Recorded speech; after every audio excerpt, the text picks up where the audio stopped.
ಅದಕ್ಕೆ ತ್ರಿಮೂರ್ತಿಗಳು ಎಲ್ಲರೂ ಸಹ ಸಮರ್ಥರೆ. ಆದರೆ ಬ್ರಹ್ಮ ಮತ್ತು ಶಿವ ಇಬ್ಬರು ಸಹ ಕೂಡಲೇ ಅವರು ಶಾಪ ಕೊಡೋದಾಗಬಹುದು ಅಥವಾ ಅನುಗ್ರಹ ಮಾಡಿಬಿಡ್ತಾರೆ, ಶಾಪ ಕೊಟ್ಬಿಡ್ತಾರೆ ಅಥವಾ ಅನುಗ್ರಹ ಮಾಡಿಬಿಡ್ತಾರೆ. ಆದ್ರೆ ವಿಷ್ಣು ಹಾಗಲ್ಲ. ಯಾಕಂದ್ರೆ ಇದಕ್ಕೆ ಒಂದು ಉದಾಹರಣೆಯನ್ನು ಹೇಳ್ತೇನೆ ಅಂತ ವೃಕಾಸುರನ ಕಥೆಯನ್ನು ಹೇಳಕ್ಕೆ ಹೊರಟರು ಶುಕರು. ಶಕುನಿಯ ಮಗನಾದಂತಹ ವೃಕಾಸುರ, ಆತ 3 ಜನರಲ್ಲಿ ಯಾರು ಬಹಳ ಬೇಗ ವರ ಕೊಡ್ತಾರೆ ಎನ್ನುವಂತಹ ಜಿಜ್ಞಾಸೆ ಇತ್ತು ಅವನಲ್ಲಿ. ದಾರಿಯಲ್ಲಿ ಸಿಕ್ಕಂತಹ ನಾರದರನ್ನ ಪ್ರಶ್ನೆ ಮಾಡಿದಾಗ ನಾರದರು ಹೇಳ್ತಾರೆ, ನೀನು ಶಿವನನ್ನು ಆರಾಧಿಸು, ನಿನಗೆ ಬಹಳ ಬೇಗ ಸಿದ್ಧಿ ಸಿಕ್ಬಿಡುತ್ತೆ. ಸ್ವಲ್ಪವೇ ಗುಣ ಇದ್ದಂತಹ ವ್ಯಕ್ತಿಯ ಬಗ್ಗೆಯೂ ಸಹ ಆತ ಸಂತೋಷಗೊಂಡು ಮೆಚ್ಕೊಂಡ್ಬಿಡ್ತಾನೆ. ಹಾಗೆ ಸ್ವಲ್ಪ ದೋಷ ಕಂಡಾಗ್ಲೂ ಸಹ ಕೋಪಿಸ್ಕೊಳ್ಳೋದು ಉಂಟು ಆತ. ಅಷ್ಟೇ ಅಲ್ಲ, ಅವನು ಸಹ ಆಪತ್ತಿ ಸಿಕ್ಕಾಕೊಳ್ತಾನೆ. ರಾವಣ ಮತ್ತು ಬಾಣಾಸುರರು ಒಂದೇ ಮಾರ್ಗದ ಹಾಗೆ ಆತನನ್ನ ಸ್ತೋತ್ರ ಮಾಡಿದಾಗ ಅವರಿಬ್ಬರಿಗೂ ಬೇಕಾದ ಹಾಗೆ ಐಶ್ವರ್ಯವನ್ನ ಕೊಟ್ಟ. ಆದರೆ ಕಷ್ಟಕ್ಕೆ ಸಿಕ್ಕಿ ಹಾಕಿಕೊಂಡ. ಒಬ್ಬ ಕೈಲಾಸವನ್ನ ಎತ್ತಕ್ ಬಂದ, ಇನ್ನೊಬ್ಬ ತನ್ನ ಪಟ್ಟಣಕ್ಕೆ ಕಾಯುವಂತಹ ಸೇವಕನನ್ನ. ಹೀಗೆ ಹೇಳಿದಾಗ ಆತ ಶಿವನನ್ನ ಆರಾಧಿಸಕ್ಕೆ ತೊಡಗುತ್ತಾನೆ. ಯಾವ ರೀತಿ? ಕೇದಾರದ ತೀರ್ಥದ ಹತ್ತಿರ ತನ್ನ ದೇಹವನ್ನೇ ಅಗ್ನಿಗೆ ಸಮರ್ಪಿಸ್ತಾ, ದೇಹವನ್ನೇ ಅಂದ್ರೆ ದೇಹದ ಅವಯವಗಳನ್ನೇ ಕತ್ತರಿಸಿ ಆ ಅಗ್ನಿಗೆ ಹಾಕ್ತಾ ಬಂದು ಪರಮಾತ್ಮನನ್ನ ಆ ರೀತಿಯಾಗಿ ಆರಾಧಿಸಿದ. ಆದರೆ ಒಲಿಲಿಲ್ಲ. ಆಗ ಅತ್ಯಂತ ಬೇಸರದಿಂದ ಆತ ಏನ್ ಮಾಡ್ದ, ಅಲ್ಲಿರುವಂತಹ ತೀರ್ಥದಲ್ಲಿ ಸ್ನಾನ ಮಾಡಿ ಒದ್ದೆಯಾಗಿರುವಂತಹ ಕೂದಲಿರುವಂತಹ ಆತನ ತಲೆಯನ್ನ ಕತ್ತರಿಸಿ ಅದನ್ನೇ ಹೋಮ ಮಾಡಕ್ಕೆ ಅನ್ನೋದಕ್ಕೆ ಸಿದ್ಧನಾಗಿ ಬಿಟ್ಟು. ಇದನ್ನ ನೋಡಿದ ತಕ್ಷಣ ನಾವ್ ಹೇಗೆ ಇನ್ನೊಬ್ರು ಆ ರೀತಿಯಾಗಿ ಮಾಡಿದಾಗ ಬಹಳ ಬೇಗ ಕರುಣಾವಶರಾಗಿರ್ತೀವೋ, ಹಾಗೆ ಪರಶುವನು ಸಹ ಕರುಣಾವಶನಾಗಿ ತಕ್ಷಣ ತನ್ನ 2 ಕೈಗಳಿಂದಲೂ ಆತನ ತೋಳುಗಳನ್ನ ಹಿಡಿದು ಆತನನ್ನ ನಿಲ್ಲಿಸಿದ. ಪರಮಾತ್ಮ ಸ್ಪರ್ಶವಾದ ತಕ್ಷಣ, ಕೈ ಸ್ಪರ್ಶವಾದ ತಕ್ಷಣ ದೇಹ ಮೊದಲಿನ ಸ್ಥಿತಿಯನ್ನು ಹೊಂದಿತು. ಎಲ್ಲ ಅವಯವಗಳು ಬಂದು. ಅಷ್ಟೇ ಅಲ್ಲ, ಶಿವ ಹೇಳ್ತಾನೆ, ಸಾಹಸ ಮಾಡಕ್ ಹೋಗ್ಬೇಡ, ನಿನಗೇನ್ ಬೇಕೋ ಕೇಳು, ನಿನಗೆ ಎಷ್ಟೋ ವರ ಕೊಡ್ತೇನೆ. ನನಗೆ ಶರಣಾದಂತಹ ಜನರು ಭಕ್ತಿಯಿಂದ ನೀರು ಕೊಟ್ಟರು ಸಹ ನಾನು ಪ್ರಸನ್ನನಾಗ್ತೇನೆ. ಹಾಗಾಗಿ ವ್ಯರ್ಥವಾಗಿ ನೀನು ದೇಹವನ್ನ ಅತ್ಯಂತ ಹಿಂಸೆಗೆ ಒಳಪಡಿಸ್ಬಿಟ್ಟೆ, ಇದು ಸರಿಯಲ್ಲ. ದೇಹ ಅನ್ನೋದು ಬಹಳ ಪ್ರಧಾನ ಎಲ್ಲರಿಗೂ ಅಂತ ಹೇಳೋದು ದೈತ್ಯ. ಆಗ ಎಲ್ಲ ಪ್ರಾಣಿಗಳಿಗೂ ಈತನ ವರ ಸ್ವಲ್ಪ ಇದೇನೆ, ಅಪಾಯಕರವೇ. ಭಯಂಕರವಾದಂತಹ ಒಂದು ವರವನ್ನು ಕೇಳಿಕೊಂಡ ಶಿವನಲ್ಲಿ. ಏನಂದ್ರೆ, ಯಾರ ತಲೆ ಮೇಲೆ ನಾನು ಕೈ ಇಡ್ತೇನೋ ಅವ್ರು ಸತ್ತು ಹೋಗ್ಬೇಕು. ಸ್ವಲ್ಪ ಹಿಂಸೆ ಆಯ್ತು ರುದ್ರನಿಗೆ. ಆದ್ರೂ ಮಾತು ಕೊಟ್ಟಾಗಿದ್ದರಿಂದ ಆಯ್ತು ಅಂತ ಹೇಳಿ ನಗುತ್ತಾ ಹಾವಿಗೆ ಹಾಲೆ ಅಮೃತವನ್ನು ಕೊಟ್ಟಂತೆ ಆತ ವರವನ್ನು ಕೊಟ್ಬಿಟ್ಟ. ಆದರೆ ನಿಜವಾಗಿಯೂ ಏನಿತ್ತು ವೃಕಾಸುರನ ಮನಸ್ಸಿನಲ್ಲಿ ಅಂದ್ರೆ, ಪಾರ್ವತಿಯನ್ನು ಅಪಹರಿಸಬೇಕು ಅಂತ ಇತ್ತು. ಹಾಗಾಗಿ ಏನ್ ಮಾಡ್ತಾನೋ, ತಾನು ವರವನ್ನು ಪರೀಕ್ಷಿಸಿ ನೋಡ್ತೇನೆ ಎನ್ನುವ ನೆಪ ಹೇಳ್ತಾ ಶಿವನ ತಲೆ ಮೇಲೆ ಕೈ ಇಡೋದಕ್ಕೆ ಅವನ ಹತ್ತಿರ ಹೋದ. ಆಗ ತನ್ನಿಂದ ಆದ ತಪ್ಪಿನ ಅರಿವಾಯ್ತು ಶಿವನಿಗೆ. ಆತ ಹೆದರಿ ಓಡೋದಕ್ಕೆ ಶುರು ಮಾಡಿದ. ಅಸುರ ಬೆನ್ನಟ್ಟಿದ. ಸ್ವರ್ಗದ ಅಂತ್ಯಕ್ಕೆ, ಭೂಮಿಯ ಅಂಚಿಗೆ, ದಿಕ್ಕುಗಳ ತುದಿಗೆ ಓಡಿ ಕೊನೆಗೆ ಉತ್ತರ ದಿಕ್ಕಿಗೆ ಹರಿಸಿದ. ತನ್ನ ಪರಿಸ್ಥಿತಿಯನ್ನು ನೋಡಿ ದೇವಾದಿ ದೇವತೆಗಳಿಗೂ ಸಹ ಏನ್ ಮಾಡ್ಬೇಕು ಅಂತ ಗೊತ್ತಾಗ್ಲಿಲ್ಲ. ಅವರು ಸಹ ಸುಮ್ಮನಾಗಿಬಿಟ್ರು. ಆಮೇಲೆ ತಮಸ್ಸಿನ ಆಚೆಗೆ ಇರುವಂತಹ ಪ್ರಕಾಶಮಯವಾದಂತಹ ವೈಕುಂಠಕ್ಕೆ ಶಿವ ಎಲ್ಲಿ ಶಾಂತರಾದ, ಯಾವ ಹಿಂಸೆಗಳನ್ನು ಸಹ, ಭೂತಾದಿಗಳಿಗೆ ಯಾವ ಹಿಂಸೆಗಳನ್ನು ಸಹ ಮಾಡದೆ ಎಲ್ಲ ರೀತಿಯ ಕ್ರಿಯೆಯನ್ನು ತ್ಯಜಿಸಿದಂತಹ ಪರಮಹಂಸ ನಾರಾಯಣ ಎಲ್ಲಿದನೋ ಅಂತಹ ವೈಕುಂಠಕ್ಕೆ ಹೋದ. ಎಲ್ಲಿಗೆ ಹೋದವರು ಹಿಂದೆ ಮತ್ತೆ ಸಂಸಾರದ ದುಃಖವನ್ನು ಅನುಭವಿಸಬೇಕು ಅಂತಹ ಸ್ಥಳ. ಈ ರೀತಿಯ ಸಂಕಟಕ್ಕೆ ಸಿಕ್ಕಿ ಬರ್ತಾ ಇರುವಂತಹ ಶಿವನನ್ನ ನೋಡಿದ ತಕ್ಷಣ ವಿಷ್ಣುವಿಗೆ ಗೊತ್ತಾಯ್ತು, ಆತ ಯೋಗ ಮಾಯೆಯಿಂದ ಚಿಕ್ಕ ವಟುವಿನ ರೂಪವನ್ನು ಧರಿಸಿ ಆ ವೃಕಾಸುರನ ಎದುರಿಗೆ ದೂರದಲ್ಲಿಯೇ ಅವನನ್ನ ನಿಲ್ಲಿಸಿ ಅವನ ಎದುರಿಗೆ ಹೋಗಿ ನಿಂತ. ಸೊಂಟದಲ್ಲಿ ಸೂತ್ರ, ಕೃಷ್ಣಾರ್ಜುನ, ದಂಡ, ಗಬಸರ ಇದ್ದು ಹೇಗೆ ಅಗ್ನಿಯ ಹಾಗೆ ಪ್ರಕಾಶ ಆಗ್ತಾ ಇದ್ದಾನೆ ಆ ಚಿಕ್ಕ ವಟು. ಕೈಯಲ್ಲಿ ದರ್ಬೆಯನ್ನು ಹಿಡಿದಂತಹ ಆ ವಟುವು ಆ ವೃಕಾಸುರನ ವಿನಯಪೂರ್ವಕವಾಗಿಯೋ ಎನ್ನುವ ರೀತಿಯಲ್ಲಿ ನಮಸ್ಕಾರ ಮಾಡಿ ಹೇಳ್ತಾನೆ, ನೀನು ಶತನಪುತ್ರ ಅನ್ನೋದು ಗೊತ್ತಾಗಿದೆ ನಂಗೆ, ಆದ್ರೆ ನೀನು ತುಂಬಾ ಬಳಲಿ ಬಿಟ್ಟಿದೀಯ. ಏನಿಷ್ಟು ದೂರ ಬಂದಿರುವಂತಹ ಅವಶ್ಯಕತೆ ಏನಿತ್ತು? ಸ್ವಲ್ಪ ವಿಶ್ರಾಂತಿ ಸೇರ್ಕೋ. ಎಲ್ಲ ಇಷ್ಟಾರ್ಥಗಳನ್ನು ಸಾಧಿಸುವಂತಹದ್ದು ಈ ದೇಹ, ಸಾಧಿಸಿಕೊಡುವಂಥದ್ದು ಈ ದೇಹ. ಎಷ್ಟೇ ನಾವು ದೇಹ ಆತ್ಮ ಅಲ್ಲ ಅಂತ ಹೇಳಿದ್ರು ಸಹ ಆತ್ಮ ಸ್ವರೂಪದ ಅರಿವು ಬರಬೇಕಾದಾಗ ನಮ್ಗೆ ಈ ದೇಹ ಚೆನ್ನಾಗಿದ್ರೇನೆ ಹಾಗಾಗಿ ಅದಕ್ಕೆ ಹೆಚ್ಚು ಆಯಾಸ ಕೊಡೋದು ಸರಿಯಲ್ಲ. ನಿನ್ನ ಉದ್ದೇಶ ಏನು ಅನ್ನೋದನ್ನ ನಾನು ಕೇಳ್ಬೋದು ಅನ್ಸಿದ್ರೆ ನೀನು ನನಗೆ ತಿಳಿಸು. ಯಾಕೆ ಅಂದ್ರೆ ಸಾಮಾನ್ಯವಾಗಿ ಜನ ತಮಗೆ ಸಹಾಯಕರಾಗಿ ಯಾರಾದ್ರೂ ಬಂದ್ರೆ ಮಾತು ಬಹಳ ಅಮೃತಮಯವಾಗಿತ್ತು, ಮರಳಾಗಿ ಬಿಟ್ಟ ಹುಡುಕಾಸರ ಸ್ವಲ್ಪ ವಿಶ್ರಾಂತಿ ತೆಗೆದುಕೊಂಡು ಹೇಳ್ದ ಏನೇನಾಯ್ತು ಅನ್ನೋದನ್ನೆಲ್ಲ. ಆಗ ವಟುವೇಷಧಾರಿಯಾದ ಪರಮಾತ್ಮ ಹೇಳ್ತಾನೆ, ನೀನು ದಾನವರಿಗೆಲ್ಲ ಇಂದ್ರ, ಹಾಗಿರುವಾಗ ನಾನಂತೂ ಹರಣ ಮಾತನ್ನ ನಂಬೋದಿಲ್ಲ. ಯಾಕೆ ಹರಣ ಮಾತನ್ನ ನಂಬೋದಿಲ್ಲ? ಯಾಕೆ ಅಂದ್ರೆ ಅವನು ಈಗಾಗಲೇ ದಕ್ಷನ ಶಾಪಕ್ಕೆ ಒಳಗಾಗಿದ್ದಾನೆ. ಪಿಶಾಚ ವೃತ್ತಿಯನ್ನು ನಡೆಸುವಂತ ದಕ್ಷ ಶಾಪ ಕೊಟ್ಬಿಟ್ಟಿದ್ದಾನೆ. ಪ್ರೇತಗಳಿಗೂ ಪಿಶಾಚಿಗಳಿಗೂ ಅವನು ಒಡೆಯ. ಈಗ ಅವನು ನಿನಗೆ ವರ ಕೊಟ್ಟಿದ್ದಾನೆ ಅಂದ್ರೆ ಅದನ್ನ ನಾನಂತೂ ನಂಬೋದಿಲ್ಲ. ನೀನು ಅವನು ಬಹಳ ಜಗದ್ಗುರು ಅಂತ ಏನಾದ್ರು ಭಾವಿಸಿ ಅವನ ಮಾತಿನಲ್ಲಿ ಏನಾದ್ರು ನಂಬಿಕೆ ಇಟ್ಟಿದ್ದೆ ಅಂತಂದ್ರೆ ನೀನು ಅದನ್ನ ಒಂದ್ಸತಿ ನಿನ್ನ ಮೇಲೆ ಪರೀಕ್ಷೆ ಮಾಡ್ಕೊಂಡ್ಬಿಡೋದು ಒಳ್ಳೇದು. ನಿನ್ನ ತಲೆ ಮೇಲೆ ನಿನ್ನ ಕೈ ಇಟ್ಕೊಂಡು ಪರೀಕ್ಷೆ ಮಾಡ್ಕೊಂಡ್ಬಿಡು. ಯಾಕೆಂದ್ರೆ ಅವನ ಮಾತು ಸುಳ್ಳಾದ್ರೆ ತಕ್ಷಣ ಅವನನ್ನು ಕೊಂದು ಹಾಕ್ಬಿಡು. ಯಾಕೆಂದ್ರೆ ಮತ್ತೆ ಯಾರಿಗೂ ಸಹ ಅವನು ಈ ರೀತಿಯಾಗಿ ಮೋಸ ಮಾಡದೇ ಇರಲಿ. ಪರಮಾತ್ಮನ ಮಾತಿನಲ್ಲಿ ಅಡಗಿರುವ ರಹಸ್ಯವನ್ನ ಅರಿದೆ ಅವನ ಆ ಮಧುರವಾದ ಮಾತುಗಳಿಗೆ ವಶನಾದಂತಹ ದುಷ್ಟ ಬುದ್ಧಿಗೆಟ್ಟು ತಾನು ಏನ್ ಮರ ಪಡ್ಕೊಂಡಿದ್ದೆ ಅನ್ನೋದು ಸಹ ಮರೆತು ಹೋಗಿ ತನ್ನ ತಲೆ ಮೇಲೆ ಕೈ ಇಟ್ಕೊಂಡ. ತಕ್ಷಣ ಸಿಡಿಲು ಹೊಡೆದ ರೀತಿಯಲ್ಲಿ ಅವನ ತಲೆ ಹೊಡೆದು ಅವನು ಸತ್ಬಿಟ್ಟ. ಆಗ ದೇವತೆಗಳೆಲ್ಲರೂ ಅಂತ ತಕ್ಷಣ ಎಲ್ಲರಿಗೂ ಒಂದು ಆನಂದವಾಯ್ತು. ಅವನಿಂದ ತೊಂದರೆಗೊಳಗಾದವರೆಲ್ಲರಿಗೂ ಸಹ ಎಲ್ಲರೂ ದೇವತೆಗಳು ಪಿತೃದೇವತೆಗಳು ಋಷಿಗಳು ಎಲ್ಲರೂ ಸಹ ಮಳೆಯನ್ನ ತಿಳಿಸಿದ್ರು. ಶಿವನು ಸಹ ಸಂಕಟದಿಂದ ಪಾರಾದ.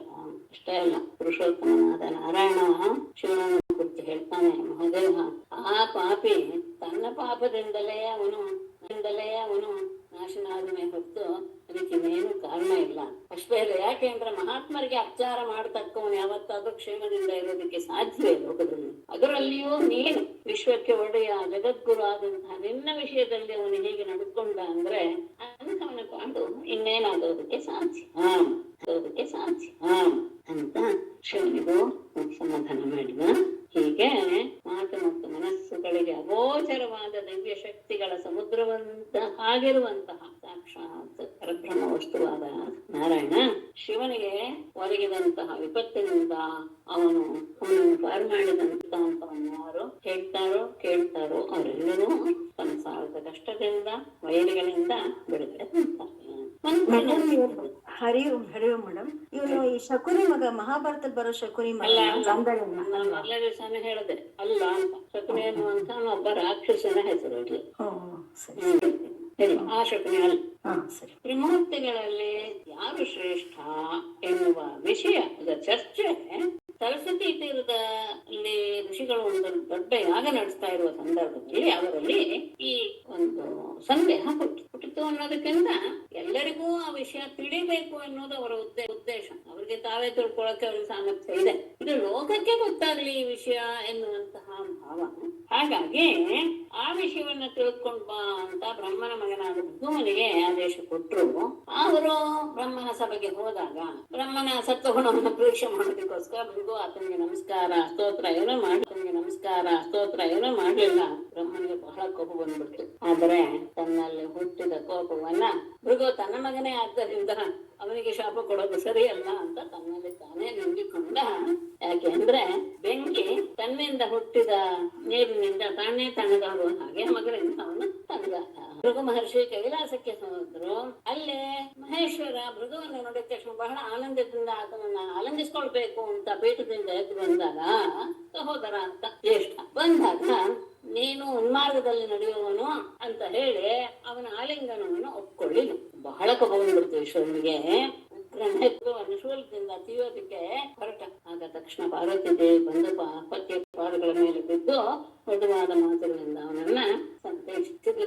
ಇದಾದ್ಮೇಲೆ ಭೃಗುಮುನಿ ಪರಮಾತ್ಮ ನಾರಾಯಣ ಇರುವಂತಹ ವೈಕುಂಠಕ್ಕೆ ಹೋದ್ರು. ಅಲ್ಲಿ ಲಕ್ಷ್ಮೀ ದೇವಿಯ ತೊಡೆಗಳ ಮೇಲೆ ಮಲಗಿರುವಂತಹ ವಿಷ್ಣುವನ್ನು ಕಂಡು ತಕ್ಷಣ ಆತನ ಎದೆಗೆ ತನ್ನ ಪಾದದಿಂದ ಹೊತ್ತು. ಸಜ್ಜನರಿಗೆಲ್ಲ ಗತಿ ಪರಮಾತ್ಮ.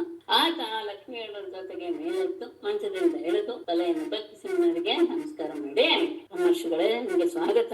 ಈ ಪೀಠದಲ್ಲಿ ಸ್ವಲ್ಪ ಹೊತ್ತು ಕೂತ್ಕೊಳ್ಳಿ. ನೀವು ಬಂದಿದ್ದು ನನಗೆ ಗೊತ್ತಾಗ್ಲಿಲ್ಲ, ನಮ್ಮನ್ನ ಕ್ಷಮಿಸಬೇಕು ಅಂತ ಹೇಳಿ ನಿಮ್ಮ ಪಾದಗಳು ಅತ್ಯಂತ ಮೃದುವಾಗಿವೆ, ಅವುಗಳಿಗೆ ನೋವು ಸ್ಥಿರವಾಗಿರ್ಬೇಕು ಅಂತ ಅಂದು ತನ್ನ ಕೈಯಿಂದಲೇ ಆ ಬ್ರಾಹ್ಮಣನ ಪಾದಗಳನ್ನ ನಿಂತ ಹೀಗೆ ಹೇಳ್ತಾರೆ ಪರಮಾತ್ಮ, ನಿಮ್ಮ ಪಾದೋದಕ ಎನ್ನುವುದು ಪವಿತ್ರ ತೀರ್ಥಗಳನ್ನೂ ಪವಿತ್ರಗೊಳಿಸುತ್ತೆ. ಹಾಗಾಗಿ ನನ್ನನ್ನ, ನನ್ನ ಲೋಕವನ್ನ, ಲೋಕಪಾಲಕರನ್ನ ಎಲ್ಲರನ್ನೂ ಸಹ ನನ್ನ ಪಾದೋದಕದಿಂದ ಪವಿತ್ರಗೊಳಿಸಿಬಿಡಿ.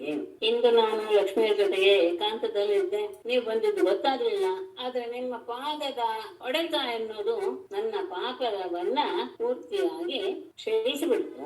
ಇನ್ನು ನನ್ನ ವಕ್ಷಸ್ಥಳದಲ್ಲಿ ಯಾವಾಗ್ಲೂ ಸಹ ಲಕ್ಷ್ಮಿ ಅಂದ್ರೆ ಕಲ್ಯಾಣ ಸಂಪತ್ತು ನೆಲೆಗೊಂಡಿರುತ್ತೆ. ಹೀಗೆ ವಿಷ್ಣು ಗಂಭೀರವಾಗಿ ಹೇಳಿದಾಗ ರಘುವಿಗೆ ಏನು ಹೇಳಬೇಕು ಅಂತಲೇ ಗೊತ್ತಾಗಲಿಲ್ಲ. ಭಕ್ತಿಯ ಉತ್ಕಟತೆ, ಕಣ್ಣಿನಲ್ಲಿ ಆನಂದ ಪುಷ್ಪ ಏನೋ ಮಾತಾಡುತ್ತೆ. ಆನಂದದಿಂದ ತೃಪ್ತರಾಗಿ ಹಿಂದಿರುಗಿ ಬಂದರು. ಆಮೇಲೆ ಯಾಗಶಾಲೆಗೆ ಹಿಂತಿರುಗಿದಂತಹ ಅವರು ತಮ್ಮ ಅನುಭವವನ್ನ ಬ್ರಹ್ಮವಾದಿಗಳಾದಂತಹ ಋಷಿಗಳಿಗೆ ಸಂಪೂರ್ಣವಾಗಿ ತಿಳಿಸಿ ಅವರೂ ಸಹ ಆಶ್ಚರ್ಯಗೊಳ್ಳುವ ಹಾಗೆ ಮಾಡಿದ್ರು. ಈಗ ಅವರಿಗೆ ಯಾರಿಗೂ ಸಹ ಸಂದೇಹ ಅನ್ನೋದು ಕಿಂಚಿತ್ತೂ ಉಳಿಯಲಿಲ್ಲ. ತ್ರಿಮೂರ್ತಿಗಳಲ್ಲಿ ವಿಷ್ಣುವೇ ಅಧಿಕ ಎನ್ನುವ ನಿರ್ಣಯಕ್ಕೆ ಬಂದರು. ಯಾಕೆ ಅಂದ್ರೆ ಶಾಂತಿ ಮತ್ತು ಅಭಯಗಳು ಆತನಲ್ಲಿಯೇ ನೆಲೆಸಿವೆ. ಇಲ್ಲಿಂದಾನೇ ನಾನು ಮತ್ತೆ ಇವತ್ತು ತಗೋತೀನಿ. ನನ್ನ ಸ್ವಲ್ಪ ಆತುರವಾಯ್ತು ಅಂತ ಭಾವಿಸ್ತೇನೆ. ಹಾಗಾಗಿ 16ನೇ ಶ್ಲೋಕದಿಂದ ಮುನೀನಾಂ ನ್ಯಸ್ತದಂಡಾನಾಂ ಶಾಂತಾನಾಂ ಸಮಚೇತಸಾಂ ಅಕಿಂಚನಾನಾಂ ಸಾಧೂನಾಂ ಯಮಾಹುಃ ಪರಮಾಂ ಗತಿಂ. ನ್ಯಸ್ತದಂಡಾನಾಂ ಶಾಂತಾನಾಂ ಸಮಚೇತಸಾಂ ಅಕಿಂಚನಾನಾಂ ಸಾಧೂನಾಂ ಮುನೀನಾಂ ಯಂ ಪರಮಾಂ ಗತಿಂ ಆಹುಃ ಯಸ್ಯ ಸತ್ವಂ ಪ್ರಿಯಾ ಮೂರ್ತಿಃ ಬ್ರಾಹ್ಮಣಾಃ ತು ಇಷ್ಟದೇವತಾಃ ಯಂ ವಾ ನಿಪುಣಬುದ್ಧಯಃ ಅನಾಶಿಷಃ ಶಾಂತಾಃ ಭಜಂತಿ. ನ್ಯಸ್ತದಂಡಾನಾಂ ಜೀವಿಗಳಿಗೆ ಯಾವ ರೀತಿಯ ಹಿಂಸೆಯನ್ನು ಮಾಡದೇ ಇರುವಂತಹ ಶಾಂತಾನಾಂ ಶಾಂತ ಸ್ವಭಾವದವರಾದ ಸಮಚೇತಸಾಂ ಎಲ್ಲರ ಬಗ್ಗೆಯೂ ಸಹ ಒಂದೇ ರೀತಿಯಾದ ವ್ಯವಹಾರವನ್ನು ಹೊಂದಿರುವ ಅಕಿಂಚನಾನಾಂ ಎಲ್ಲ ರೀತಿಯ ವಸ್ತುಗಳ ಬಗ್ಗೆಯೂ ಸಹ ವೈರಾಗ್ಯವನ್ನು ಹೊಂದಿರುವ. ಇದೆಲ್ಲ ಯಾವುದು ಪ್ರಯೋಜನವಂತಹ ಲೌಕಿಕ ವಸ್ತುವಿನಲ್ಲಿ ಎಲ್ಲದರಲ್ಲಿಯೂ ಸಹ ವೈರಾಗ್ಯವನ್ನು ಹೊಂದಿರುವ ಸಾಧೂನಾಂ ಸಜ್ಜನರಾದ ಸತ್ಪುರುಷರಾದ ಮುನಿಗಳಿಗೆ ಎಂ ಯಾವ ಪರಮಾತ್ಮನನ್ನು ಪರಮಾಂಗತಿಂ ಪರಮಗತಿ ಅಂತ ಹೇಳ್ತಾರೋ. ಮತ್ತೆ ಯಸ್ಯ ಸತ್ವಂ ಪ್ರಿಯಾಮೂರ್ತಿ ಯಾವ ಪರಮಾತ್ಮನಿಗೆ ಸತ್ವಗುಣಯುಕ್ತವಾದಂತಹದ್ದೇ ಅತ್ಯಂತ ಪ್ರಿಯವಾದಂತಹ ಆಕೃತಿಯು. ಬ್ರಾಹ್ಮಣಾಃ ತು ಇಷ್ಟ ದೇವತಾ ಬ್ರಾಹ್ಮಣರು ಬಹಳ ಆದರವನ್ನು ಹೊಂದುವಂತಹ ಅಂದ್ರೆ ಆದರವನ್ನು ಗೌರವವನ್ನು ಪಡೆಯುವಂತಹ ಪರಮಾತ್ಮನಿಗೆ ಬ್ರಾಹ್ಮಣರೇ ಇಷ್ಟ ದೇವತೆಗಳು. ಅಂದ್ರೆ ಅತ್ಯಂತ ಗೌರವಪೂರ್ವಕವಾಗಿ ಬ್ರಾಹ್ಮಣರನ್ನ ನಡೆಸ್ಕೊಳ್ತಾನೆ.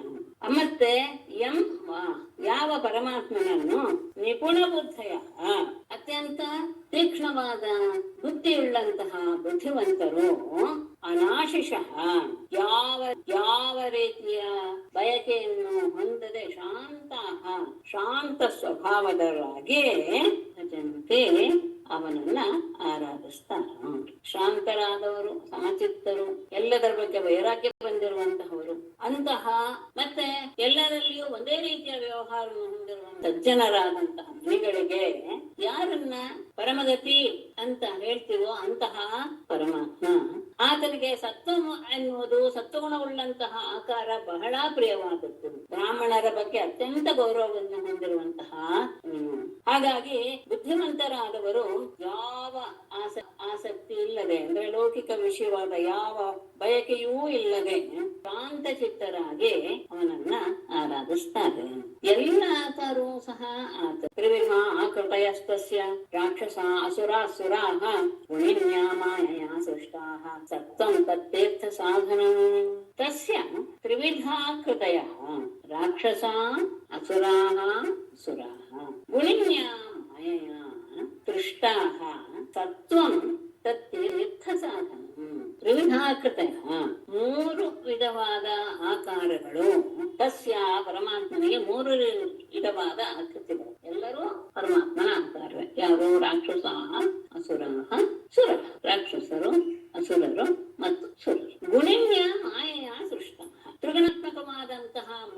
ಮಾಯೆಯಿಂದ ಇವರೆಲ್ಲರೂ ಸಹ ಸೃಷ್ಟಿಯಾದವರು. ಅದರಲ್ಲಿ ಸತ್ವಂ ತತ್ತೀರ್ಥ ಸಾಧನ.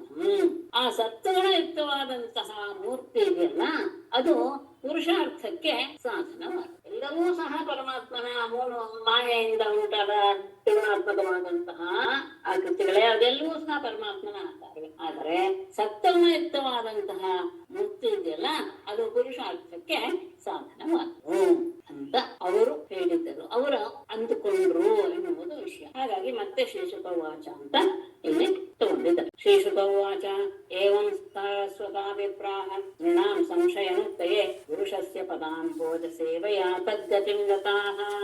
ನೃಣಾಂ ಸಂಶಯನುತ್ತಯೇ ಏವಂ ಸಾರಸ್ವತಾಃ ವಿಪ್ರಾಹ ಪುರುಷಸ್ಯ ಪದಾಂಭೋಜ ಸೇವೆಯಾ ತದ್ಗತಿಂ ಗತಾಃ. ನೃಣಾಂ ಜನರ ಸಂಶಯನುತ್ತಯೇ, ಸಂಶಯವನ್ನು ಹೋಗಲಾಡಿಸುವುದಕ್ಕೋಸ್ಕರ ಏವಂ ಈ ಪ್ರಕಾರವಾದ ಮಾರ್ಗವನ್ನ ಅನುಸರಿಸಿದಂತಹ ಸಾರಸ್ವತಃ ವಿಪ್ರಾಹ, ಆ ಸರಸ್ವತಿ ನದಿಯ ತೀರದಲ್ಲಿ ನೆಲೆಸಿದಂತಹ ಆ ಬ್ರಾಹ್ಮಣರು ಪುರುಷಸ್ಯ ಪರಮಪುರುಷನಾದ ಪರಮಾತ್ಮನ ಪುರುಷೋತ್ತಮನ ಪಾದಾಂಭೋಜ ಸೇವೆಯ ಪಾದ ಕಮಲಗಳ ಸೇವೆಯಿಂದ ತದ್ಗತಿಂ ಗತಃ, ಆತನ ಗತಿಯನ್ನ ಅಂದ್ರೆ ಸದ್ಗತಿಯನ್ನ ಅವರು ಹೊಂದಿದರು. ಆತನ ಪರಮ ಪದವನ್ನ ಎಲ್ಲರೂ ಆಶ್ರಯ. ಎಲ್ಲರೂ ಸಹ ಋಷಿಮನೆಗಳಿಗೆಲ್ಲರಿಗೂ ಸಹ ಅದೊಂದು ಭಾವ, ನಮ್ಮ ಅದು ವಿಶೇಷ, ನಮ್ಮ ಧರ್ಮ ಅನ್ನೋದು ಗಮನಿಸ್ಕೋಬೇಕು. ಎಲ್ಲರೂ ಸಹ ಉದ್ಧಾರವಾಗಲಿ ಎನ್ನುವ ಭಾವ ಅದು ವಿಶೇಷವಾಗಿ ಋಷಿಮನೆಗಳಲ್ಲಿ, ಶಾಸ್ತ್ರಕಾರರಲ್ಲಿ, ಎಲ್ಲರಲ್ಲಿ ಇರುವುದು. ಹೀಗಾಗಿ ಈ ರೀತಿಯಾದಂತಹ ವಿಷಯವನ್ನ ಆಗಾಗ ಪ್ರಸ್ತುತಪಡಿಸಿ ಎಲ್ಲರಿಗೂ ವಿಷಯ ತಿಳಿಯುವ ಹಾಗೆ ಮಾಡಿ ತಾವು ಸಹ ಆ ಪರಮಾತ್ಮನ ಸೇವೆ ಮಾಡ್ತಾ ತನ್ನ ಪದವನ್ನ ಹೊಂದಿದ್ದರು. ಈಗ ಸೂತರು ಮತ್ತೆ ಅವಾಗ ಜ್ಞಾಪಿಸ್ತಾ ಇರ್ತಾರೆ. ಸೂತರು ಕವನಕಾದಿಗಳಿಗೆ ಹೇಳ್ತಾ ಇರೋದು, ಸೂತ ಉವಾಚ ಇತ್ಯೇತನ್ಮುನಿತನಯಾಸ್ಯ ಪದ್ಮಗಂಧ ಪೀಯೂಷಂ ಭವಭಯಭಿಃ ಪರಸ್ಯ ಪುಂಸಃ ಶುಶ್ರೋಕಂ ಶ್ರವಣ ಪುಟೈಃ ಪಿಬತ್ಯಭೀಕ್ಷ್ಣಂ ಪಾಂಥೋದ್ಧ ರಮಣ ಪರಿಶ್ರಮಂ ಜಹಾತಿ. ಎಂಥದ್ದು ಪರಮಾತ್ಮನ ಒಂದು ವಿಷಯ ಕೇಳಿದಾಗ ಏನಾಗುತ್ತೆ ಅನ್ನೋದನ್ನ ಚೆನ್ನಾಗಿ ತಂದಿದ್ದಾರೆ. ಸೂತರು ಹೇಳೋದು ಶುಕರ ಬಗ್ಗೆ ಇತಿ ಈ ರೀತಿಯಾಗಿ ಏತತ್ ಇದು ಅಂದ್ರೆ ಅವರು ಹೇಳ್ತಾ ಇರುವಂತಹ ಭಾಗವತ ಅಂತಾನೆ ಅವ್ರು ಹೇಳ್ತಾರೆ ಅಂತ ವಿಷಯ. ಮುನಿತನಯ ಆಸ್ಯ ಪದ್ಮಗಂಧ ಪೀಯೂಷಂ. ಮುನಿತನಯ ವ್ಯಾಸರ ಮಗನಾದ ಶುಕನ ಮುಖವೆಂಬ ಹಾಸ್ಯ ಮುಖವೆಂಬ ಕಮಲದಿಂದ ಹೊರಬಂದಂತಹ ಅಮೃತ, ಮತ್ತೆ ಭಯ ಭೀತ ಸಂಸಾರದ ಎಲ್ಲ ಭಯವನ್ನು ಸಹ ಹೋಗಲಾಡಿಸುವಂಥದ್ದು. ಅಷ್ಟೇ ಅಲ್ಲ, ಪರಸ್ಯ ಪುಂಸಃ ಶುಶ್ಲೋಕಂ, ಅಂತಹ ಪರಮ ಪುರುಷನ ಕೀರ್ತಿ ರೂಪವಾದದ್ದು ಇದು. ವ್ಯಾಸರ ಮಗನಾದ ಶುಕನ ಬಾಯಿಂದ ಹೊರಹೊಮ್ಮಿದ ಅಮೃತಮಯವಾದಂತಹದ್ದು, ಸಂಸಾರದ ಭಯವನ್ನೆಲ್ಲ ಹೋಗಲಾಡಿಸುವಂಥದ್ದು, ಪರಮ ಪುರುಷನ ಕೀರ್ತಿ ಸ್ವರೂಪವಾದದ್ದು. ಇದನ್ನ ಪಾಂಥಃ ಎನ್ನುವ ಶಬ್ದಕ್ಕೆ ಸಾಮಾನ್ಯವಾಗಿ ದಾರಿ ಹೋಗ ಎಂದು ಸಾಮಾನ್ಯ ಎಲ್ಲ ಕಡೆನೂ ದಾರಿ ಹೋಗ ಅನ್ನೋದು. ಇಲ್ಲಿ ಪಾಂಥ ಶಬ್ದಕ್ಕೆ ಏನು ಅಂದ್ರೆ, ಸಂಸಾರ ಮಾರ್ಗದಲ್ಲಿ ಇರುವಂತಹ ವ್ಯಕ್ತಿಯು ಯಹ ಅಂತ ಹಾಕಿಲ್ಲ, ಗಮನಿಸಿ, ಸಂಸಾರ ಮಾರ್ಗದಲ್ಲಿ ನಡೀತಾ ಇರುವಂತಹ ವ್ಯಕ್ತಿಯು ಶ್ರವಣ ಪುಟಲಿಗೆ ತನ್ನ ಕಿವಿಗಳೆಂಬ ಬೊಗಸೆಯಿಂದ ಅಭೀಕ್ಷ್ಣಂ ಸತತವಾಗಿ ಇದನ್ನ ಪಿಬತಿ ಕುಡಿತಾನೋ ಆತನಿಗೆ ಅರ್ಧಭ್ರಮಣ ಪರಿಶ್ರಮಂ, ಈ ಸಂಸಾರದಲ್ಲಿ ಸಿಕ್ಕಿ ಸುತ್ತಿ ಆಗುವಂತಹ ಆ ಪರಿಶ್ರಮವನ್ನ ಆತ ಜಹಾತಿ ಬಿಡ್ತಾನೆ. ಅದ್ಭುತವಾದಂತಹ ಶ್ಲೋಕ, ಉತ್ತರ ಹೇಳುವಂತಹ ಮಾತಿದು. ಶುಕ ಮಹಾಮುನಿಗಳ ಮುಖ ಕಮಲದಿಂದ ಹೊರಟಂಥದ್ದು ಅತ್ಯಂತ ಸುಗಂಧಮಯವಾದ ಅಮೃತ. ಆ ಅಮೃತ ಅದು ಅಮೃತವನ್ನ ಕಿವಿಯೆಂಬ ಬೊಗಸೆಯಿಂದ ಕುಡಿಯೋದು. ಅದು ಏನಾಗುತ್ತೆ, ನಮ್ಮ ಸಂಸಾರದ ಎಲ್ಲ ರೀತಿಯ ಭಯವನ್ನು ಹೋಗಲಾಡಿಸುತ್ತೆ. ಪರಮ ಪುರುಷನ ಕೀರ್ತಿ ರೂಪವಾದದ್ದು ಅಮೃತ. ಅದನ್ನ ಸಂಸಾರ ಮಾರ್ಗದಲ್ಲಿ ಸಿಕ್ಕಿಕೊಂಡಂತಹ ವ್ಯಕ್ತಿ ಸತತವಾಗಿ ಅದನ್ನ ಶ್ರವಣ ಮಾಡಿ, ಅಂದ್ರೆ ಕಿವಿಯೆಂಬ ದನ್ನೆಯಿಂದ ಕೇಳೋದು ಅಂದ್ರೆ ಪಾನ ಮಾಡ್ತಾ ಇದ್ರೆ ಆತ ತನಗೆ ಆ ಮಾರ್ಗವನ್ನ ದಾಟುವಾಗ ಅಥವಾ ಸವೆಸುವಾಗ ಆಗುವ ಎಲ್ಲ ರೀತಿಯ ಶ್ರಮವನ್ನ ಬಿಟ್ಟು ಬಿಡ್ತಾನೆ. ಅಂದ್ರೆ ಅನಾಯಾಸವಾಗಿ ಸಂಸಾರವನ್ನ ಅವನು ದಾಟೆ ಅಂತ ಹೇಳಿ ಅಲ್ಲಿಗೆ ಒಂದು ವಿಷಯ ಮುಗೀತು. ಇದು ಆದ ಮೇಲೆ ಪರಮಾತ್ಮ ಇಂತಹ ಎಲ್ಲ ರೀತಿಯ ಗುಣಗಳನ್ನು ಹೊಂದಿದ್ದಾನೆ ಅನ್ನೋದನ್ನ ಋಷಿಗಳ ಪರೀಕ್ಷೆಯಿಂದ ಗೊತ್ತಾಯ್ತು. ಆತ ಇನ್ನು ಯಾವ ರೀತಿಯಾಗಿ ಇದ್ದಾನೆ ಎನ್ನುವುದನ್ನು ಅವನು ಸಾಕ್ಷಾತ್ ಪರಬ್ರಹ್ಮ ವಸ್ತುವೇ ಅನ್ನೋದನ್ನ ಮುಂದಿನ ಪ್ರಕರಣದಿಂದ ತಿಳಿಸುತ್ತೆ ಹೋಗ್ತಾ ಇದ್ದಾರೆ. ಶ್ರೀ ಶುಕೋವಾಚ ಏಕದಾ ದ್ವಾರವತ್ಯಾಂತು ವಿಪ್ರಪತ್ನ್ಯ ಕುಮಾರಕಃ ಜಾತಮಾತ್ರೋ ಭುವಂ ಸ್ಪೃಷ್ಟ್ವಾ ಮಮಾರ ಕಿಲ ಭಾರತ. ಏಕದಾ ದ್ವಾರವತ್ಯಾಂ ವಿಪ್ರಪತ್ನ್ಯಾಃ ಕುಮಾರಕಃ ಜಾತಮಾತ್ರಃ ಭುವಂ ಸ್ಪೃಷ್ಟ್ವಾ ಭಾರತ ಮಮಾರ ಕಿಲ. ಒಮ್ಮೆ ಒಂದು ಪ್ರಕರಣ ನಡೆಯಿತು ದ್ವಾರಕಾ ನಗರದಲ್ಲಿ. ದ್ವಾರಕಾ ನಗರದಲ್ಲಿ ವಿಪ್ರಪತ್ನ್ಯಾ ಒಬ್ಬ ಬ್ರಾಹ್ಮಣನ ಪತ್ನಿಯ ಕುಮಾರಕಃ ಮಗುವು ಜಾತ ಮಾತ್ರ ಹುಟ್ಟಿದ ಕೂಡಲೇ ಭೂಮಿ ಸ್ಪೃಷ್ಟ ಭೂಮಿಯ ಸ್ಪರ್ಶವಾದ ಕೂಡಲೇ ಅಮಾರ ಕಿಲ ಅದು ಸತ್ತು. ಒಮ್ಮೆ ಆ ಒಬ್ಬ ಬ್ರಾಹ್ಮಣನ ಹೆಂಡತಿಯ ಒಂದು ಮಗುವಿಗೆ ಜನ್ಮ ಕೊಟ್ಲು. ಅದು ಬಂದು ಭೂಮಿಯ ಸ್ಪರ್ಶ ಆಗ್ತಾ ಇದ್ದ ಹಾಗೆ ಅದು ಹಾಗೆ ಸತ್ತು. ಆಗ ಬ್ರಾಹ್ಮಣನಿಗೆ ಬಹಳ ದುಃಖವಾಗ್ಬೋಯ್ತು, ಕೋಪನೂ ಬಂತು. ಆಗ ಏನ್ ಮಾಡಿದ ಬ್ರಾಹ್ಮಣ, ವಿಪ್ರೋ ಗೃಹೀತ್ವಾ ಮೃತಕಂ ರಾಜದ್ವಾರ್ಯುಪದಾಯ ಸಹ ಇದಂ ಪ್ರೋವಾಚ ವಿಲಪನ್ ಆತುರೋ ದೀನಮಾನಸಃ. ಸಹ ವಿಪ್ರಃ ಮೃತಕಂ ಗೃಹೀತ್ವಾ ರಾಜದ್ವಾರಿ ಪದಾಯ ದೀನಮಾನಸಃ ಆತುರಃ ವಿಲಪನ್ ಇದಂ ಪ್ರೋವಾಚ. ಆಗ ಆ ಬ್ರಾಹ್ಮಣ ಮಗುವಿನ ತಂದೆ ಸಹ ವಿಪ್ರಃ ಆ ಬ್ರಾಹ್ಮಣನು ಮೃತಕಂ ಗೃಹೀತ್ವ ಆ ಸತ್ತು ಹೋದಂತಹ ಆ ಶಿಶುವನ್ನ ತೆಗೆದುಕೊಂಡು ಬಂದು ರಾಜದ್ವಾರಿ ಪದಾಯ ರಾಜನ ಅರಮನೆಯ ಬಾಗಿಲಿನಲ್ಲಿ ಇಟ್ಟು ದೀನಮಾನಸ ಅತ್ಯಂತ ದೈನ್ಯವಾದಂತಹ ಭಾವದಿಂದ, ಅಂದ್ರೆ ಹುಟ್ಟಿದ ಮಗು ಸತ್ವೋಯ್ತಲ್ಲ ಎನ್ನುವಂತಹ ಭಾವ, ಆ ದೈನ್ಯದಿಂದ ಉದ್ವೇಗಗೊಂಡು ವಿಲಪನ್ನ ಗೋಳಾಡ್ತಾ ಇದಂ ಪ್ರೋವಾಚ. ಈ ಮಾತನ್ನ ಅವನು ಆಡ್ತಾನೆ. ಬ್ರಾಹ್ಮಣನಿಗೆ ಬಹಳ ಆಘಾತವಾಗೋಯ್ತು. ಹುಟ್ಟಿದ ಮಗು ತಕ್ಷಣ ಸತ್ತೋಯ್ತು ಅಂತ ಹೇಳಿದಾಗ ಆತನಿಗೆ ತನ್ನ ಬಗ್ಗೆ ಆತನಿಗೆ ಪರಿಪೂರ್ಣವಾದಂತಹ ವಿಶ್ವಾಸ. ಹಾಗಾಗಿ ನನ್ನ ದೋಷ ಏನು ಇಲ್ಲ ಇದರಲ್ಲಿ, ಹಾಗಾಗಿ ರಾಜನೇ ಸರಿ ಇಲ್ಲ ಎನ್ನುವ ಭಾವದಿಂದ ಆತ ಆ ಸತ್ತು ಹೋದ ಮಗುವನ್ನು ತಂದು ರಾಜನ ಅರಮನೆ ಬಾಗಿಲಿನಲ್ಲಿ ಹಾಕಿ ಗೋಳಾಡ್ತಾ ಹೀಗೆ ಹೇಳ್ದ. ಬ್ರಹ್ಮದ್ವಿಷಃ ಷಡಧಿಯಃ ಲುಬ್ಧಸ್ಯ ವಿಷಯಾತ್ಮನಃ ಶಕ್ರಬಂಧೋಃ ಕರ್ಮದೋಷಾತ್ ಪಂಚತ್ವನ್ನೇ ಗತೋರ್ಭಕಃ. ಬ್ರಹ್ಮದ್ವಿಷಃ ಷಡಧಿಯಃ ಲುಬ್ಧಸ್ಯ ವಿಷಯಾತ್ಮನಃ ಕ್ಷತ್ರಬಂಧೋಃ ಕರ್ಮದೋಷಾತ್ ಮೇ ಅರ್ಭಕಃ ಪಂಚತ್ವಂ ಗತಃ. ಅಂತ ಹೇಳ್ತಾನೆ. ಬ್ರಹ್ಮದ್ವಿಷಃ ಬ್ರಾಹ್ಮ ದೇಶಿಯಾದ ಅಂದ್ರೆ ವೇದವನ್ನ ನಿಂದೆ ಮಾಡುವ ಅಥವಾ ಬ್ರಾಹ್ಮಣನ ನಿಂದೆ ಮಾಡುವಂತಹ ವ್ಯಕ್ತಿ. ಷಡಧಿಯ ವಂಚಕ ಬುದ್ಧಿಯುಳ್ಳಂತಹ, ಲುಬ್ಧಸ್ಯ ಲೋಭಿಯಾದ, ವಿಷಯಾತ್ಮನಃ ಲೌಕಿಕ ಸುಖದಲ್ಲಿಯೇ ತನ್ನನ್ನು ತೊಡಗಿಸಿಕೊಂಡಂತಹ, ಕ್ಷತ್ರಬಂಧೋಹೋ ಕ್ಷತ್ರಿಯ ಕ್ಷತ್ರಬಂಧು ಶಬ್ದ ಹೇಳಿದ್ದೀನಿ. ಕ್ಷತ್ರಿಯರಾದರೂ ಸಹ ಕ್ಷತ್ರಿಯ ಧರ್ಮವನ್ನು ಪಾಲಿಸದೇ ಇರುವಂತವರಿಗೆ ಕ್ಷತ್ರಬಂಧು ಅನ್ನೋದು ಅದು ಒಂದು ನಿಂದಾ ಶಬ್ದ. ಹಾಗೇನೆ ಬ್ರಹ್ಮಬಂಧು ಎನ್ನುವುದು. ಅಂದ್ರೆ ಕ್ಷತ್ರಿಯನಾಗಿದ್ರೂ ಸಹ ಕ್ಷತ್ರಿಯ ಧರ್ಮವನ್ನ ಪಾಲಿಸದೇ ಇರುವಂತಹ ಅಂತಹ ರಾಜನ ಕರ್ಮದೋಷ, ಕರ್ಮದ ಅಂದ್ರೆ ಅವನು ಮಾಡಿದಂತಹ ಪಾಪ ಕರ್ಮಕ್ಕೆ ಮೇ ಅರ್ಭಕಃ ಪಂಚತ್ವಂ ಗತಃ. ಆ ದೋಷದಿಂದಲೇ ನನ್ನ ಮಗು ಮರಣವನ್ನು ಹೊಂದಿಬಿಡ್ತು ಅಂತ ರಾಜನೇ ಇದಕ್ಕೆ ಕಾರಣ. ರಾಜ ಸರಿಯಾಗಿ ಆಳ್ತಾ ಇಲ್ಲ, ಅವನು ಎಲ್ಲ ರೀತಿಯ ವಿಷಯವಾಗ ಲೋಲುಪನಾಗಿದ್ದಾನೆ, ಲೋಭಿ, ವಂಚಕ, ಬ್ರಹ್ಮದ್ವೇಷಿ, ಕ್ಷತ್ರಿಯ ಧರ್ಮವನ್ನು ಪಾಲಿಸದೇ ಇರುವಂತಹ ಅಯೋಗ್ಯನಾದ್ದರಿಂದ ನನ್ನ ಮಗು ಪ್ರಾಣವನ್ನು ಬಿಡ್ತು. ಏನಾಗುತ್ತೆ ಹೀಗಾದಾಗ ಅಂದ್ರೆ ಹಿಂಸಾ ವಿಹಾರಂ ನೃಪತಿಂ ದುಶ್ಶೀಲಂ ಅಜಿತೇಂದ್ರಿಯಂ ಪ್ರಜಾ ಭಜಂತ್ಯ ಸೀರಂತೆ ದರಿದ್ರಾಃ ನಿತ್ಯ ದುಃಖಿತಾಃ. ಹಿಂಸಾ ವಿಹಾರಂ ದುಶ್ಶೀಲಂ ಅಜಿತೇಂದ್ರಿಯಂ ನೃಪತಿಂ ಭಜಂತ್ಯಃ ಪ್ರಜಾಃ ನಿತ್ಯ ದುಃಖಿತಾಃ ದರಿದ್ರಾಃ ಸೀದಂತೆ. ಇಂಥ ರಾಜರಿದ್ದಾಗ ಪ್ರಜೆಗಳೆಲ್ಲರೂ ತುಂಬಾ ಒದ್ದಾಡ್ಬೇಕಾಗುತ್ತೆ. ಹಿಂಸಾ ವಿಹಾರಂ ಹಿಂಸೆಯಲ್ಲಿಯೇ ಆನಂದವನ್ನು ಹೊಂದುವ, ಇನ್ನೊಬ್ರಿಗೆ ಹಿಂಸೆ ಕೊಡಿಸೋದೇ ಆನಂದ. ದುಶ್ಶೀಲ ಕೆಟ್ಟ ನಡತೆಯುಳ್ಳ, ಅಜಿತೇಂದ್ರಿಯಂ ಇಂದ್ರಿಯ ನಿಗ್ರಹವಿಲ್ಲದೆ ಇರುವಂತಹ ನೃಪತಿ ರಾಜನನ್ನ ಭಜಂತ್ಯ ಪ್ರಜಾಃ ಅಂತಹ ರಾಜನನ್ನ ಸೇವಿಸುವಂತಹ ಪ್ರಜೆಗಳು ನಿತ್ಯ ದುಃಖಿತಾಃ ಯಾವಾಗಲೂ ದುಃಖದಲ್ಲಿಯೇ ಇರ್ತಾರೆ. ದರಿದ್ರನಾಗಿ ಸೀದಂತೆ ಒದ್ದಾಡ್ತಾರೆ.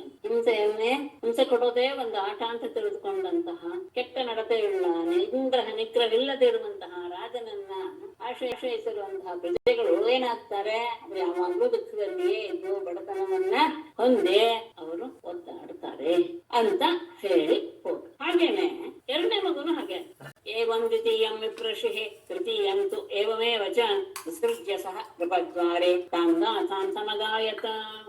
ಏವಂ ವಿಪ್ರಷಿಃ ದ್ವಿತೀಯಂ ತೃತೀಯಂ ಏವಮೇವ ಚ ಗೃಹದ್ವಾರೆ ವಿಸೃಜ್ಯ ಸಹ ತಾಂ ಗಾಥಾಂ ಸಮಗಾಯತ.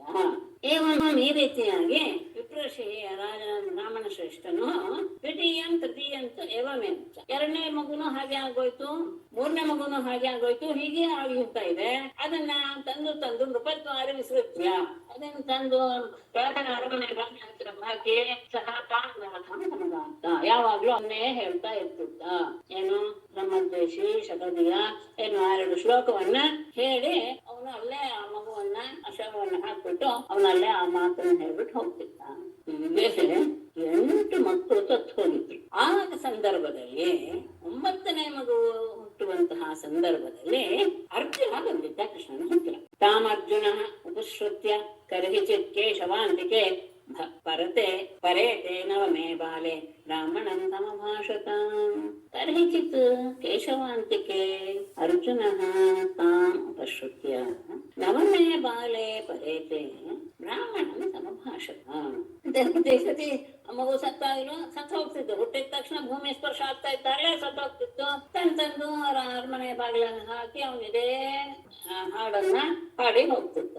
ಒಮ್ಮೆ ಕರ್ಹಿಸಿತ್ತು, ಒಮ್ಮೆ ಕೇಶವಾಂತಿಕೆ ಕೃಷ್ಣನ ಹತ್ತಿರ ಬಂದಂತಹ ಅರ್ಜುನನು ತಾನು ಉಪಶ್ರುತ್ಯ ಅವನು ಹೇಳ್ತಾ ಇರುವಂತಹ ಈ ಮಾತನ್ನ ಕೇಳಿ ಯಾವಾಗ ನವಮೇ ಬಾಲೆ ಪರೇತೆ 9ನೇ ಮಗು ಮೃತವಾದಂತಹ ಸಂದರ್ಭದಲ್ಲಿ ಇದನ್ನು ಕೇಳಿದಾಗ ಅವನು ಬಂದು ಬ್ರಾಹ್ಮಣನ ಸಮಭಾಷಕ. ಅವನು ಬಂದು ಬ್ರಾಹ್ಮಣನ ಹತ್ತಿರ ಬಂದು ಅವನಿಗೆ ಪ್ರಶ್ನೆ ಮಾಡ್ತಾನೆ. ಹೀಗೆ ಆಗ್ತಾ ಇದೆ, ಪ್ರತಿಯೊಂದು ಮಗುವನ್ನು ತಂದು ಅಲ್ಲಿ ಹಾಕ್ತಾ ಇದ್ದಾನೆ ಅವನು ಕೂಡಲೇ. ಈ ಒಮ್ಮೆ ಅರ್ಜುನ ಕೃಷ್ಣನನ್ನ ನೋಡಕ್ಕೆ ಅಂತ ಬಂದಾಗ ಬ್ರಾಹ್ಮಣನಿಗೆ 9ನೇ ಮಗುವಿನ ಜನನ ಆಗಿತ್ತು, ಅದು ಸಹ ಮೃತವಾಗೋಯ್ತು. ಅದನ್ನು ತಂದು ಅಪರಾಧಮನೆಯ ಬಾಗಿಲಿನಲ್ಲಿ ಹಾಕಿ ಹೀಗೆ ಗೋಳಾಡ್ತಾ ಇರುವಾಗ ಆತನನ್ನ ನೋಡಿ ಅರ್ಜುನ ಪ್ರಶ್ನೆ ಮಾಡ್ತಾನೆ. ಕಿಂ ಚಿತ್ ಬ್ರಹ್ಮನ್ ತ್ವನ್ನಿವಾಸೆ ಇಹ ನಾಸ್ತಿ ಧನುರ್ಧರಃ ರಾಜನ್ಯ ಬಂಧುರೇತೆ ವೈ ಬ್ರಾಹ್ಮಣಾಃ ಸತ್ರಮಾಸತೆ. ಬ್ರಹ್ಮ ತ್ವನ್ನಿವಾಸೆ ಇಹ ಧನುರ್ಧರಃ ರಾಜನ್ಯ ಬಂಧುಃ ನಾಸ್ತಿ ಕಿಂಚಿತ್ ಏತೆ ವೈ ಬ್ರಾಹ್ಮಣಾಃ ಸತ್ರಮಾಸತೆ. ಕಾಕು ಇದು ಅಂದ್ರೆ ಎಲ್ಲ ಕಡೆ ಕ್ವಶನ್ ಹಾಕೊಳ್ಬೇಕು. ಕ್ವಶನ್ ಬ್ರಾಹ್ಮಣ ಶ್ರೇಷ್ಠನೇ ತ್ವನ್ನಿವಾಸ ನಿನ್ನ ಮನೆ ಹತ್ತಿರ ಇಲ್ಲಿ ಧನುರ್ಧರ ಧನಸ್ಸನ್ನು ಹಿಡಿದಂತಹ ರಾಜನ್ಯ ಬಂಧು ಕ್ಷತ್ರ ಬಂಧು ಅಂದ್ರೆ ಕ್ಷತ್ರಿಯನಿದ್ರು ಸಹ ಕ್ಷತ್ರಿಯನ ಧರ್ಮವನ್ನು ಪಾಲಿಸದೇ ಇರುವಂತಹ ರೀತಿಯ ಒಬ್ಬ ಧನುರ್ಧರ ಧನಸ್ಸನ್ನು ಹಿಡಿದಂತಹ ಒಬ್ಬ ಕ್ಷತ್ರಿಯ ಬಂದು ನಾಸ್ತಿ ಕಿಂಚಿತ್ ಯಾರೂ ಇಲ್ಲವೇ. ಯಾಕೆ ಅಂದ್ರೆ ಏತೆ ಆ ಕ್ಷತ್ರಿಯರು ಅನಿಸ್ಕೊಂಡವರೆಲ್ಲರೂ ಸಹ ಏತೇವೆ ಬ್ರಾಹ್ಮಣಾಃ ಸತ್ರಮಾಸತೆ ಅಥವಾ ಕೊನೆ ತಗೊಳ್ಳಿ ಬ್ರಾಹ್ಮಣಾಃ ಸತ್ರಮಾಸತೆ. ಅವರು ಬ್ರಾಹ್ಮಣರ ಹಾಗೆ ಶಾಂತರಾಗಿ ಯಜ್ಞಾಗಾದಿಗಳನ್ನ ಮಾಡಕ್ಕೆ ಕೂತ್ಕೊಂಡ್ಬಿಟ್ಟಿದಾರ.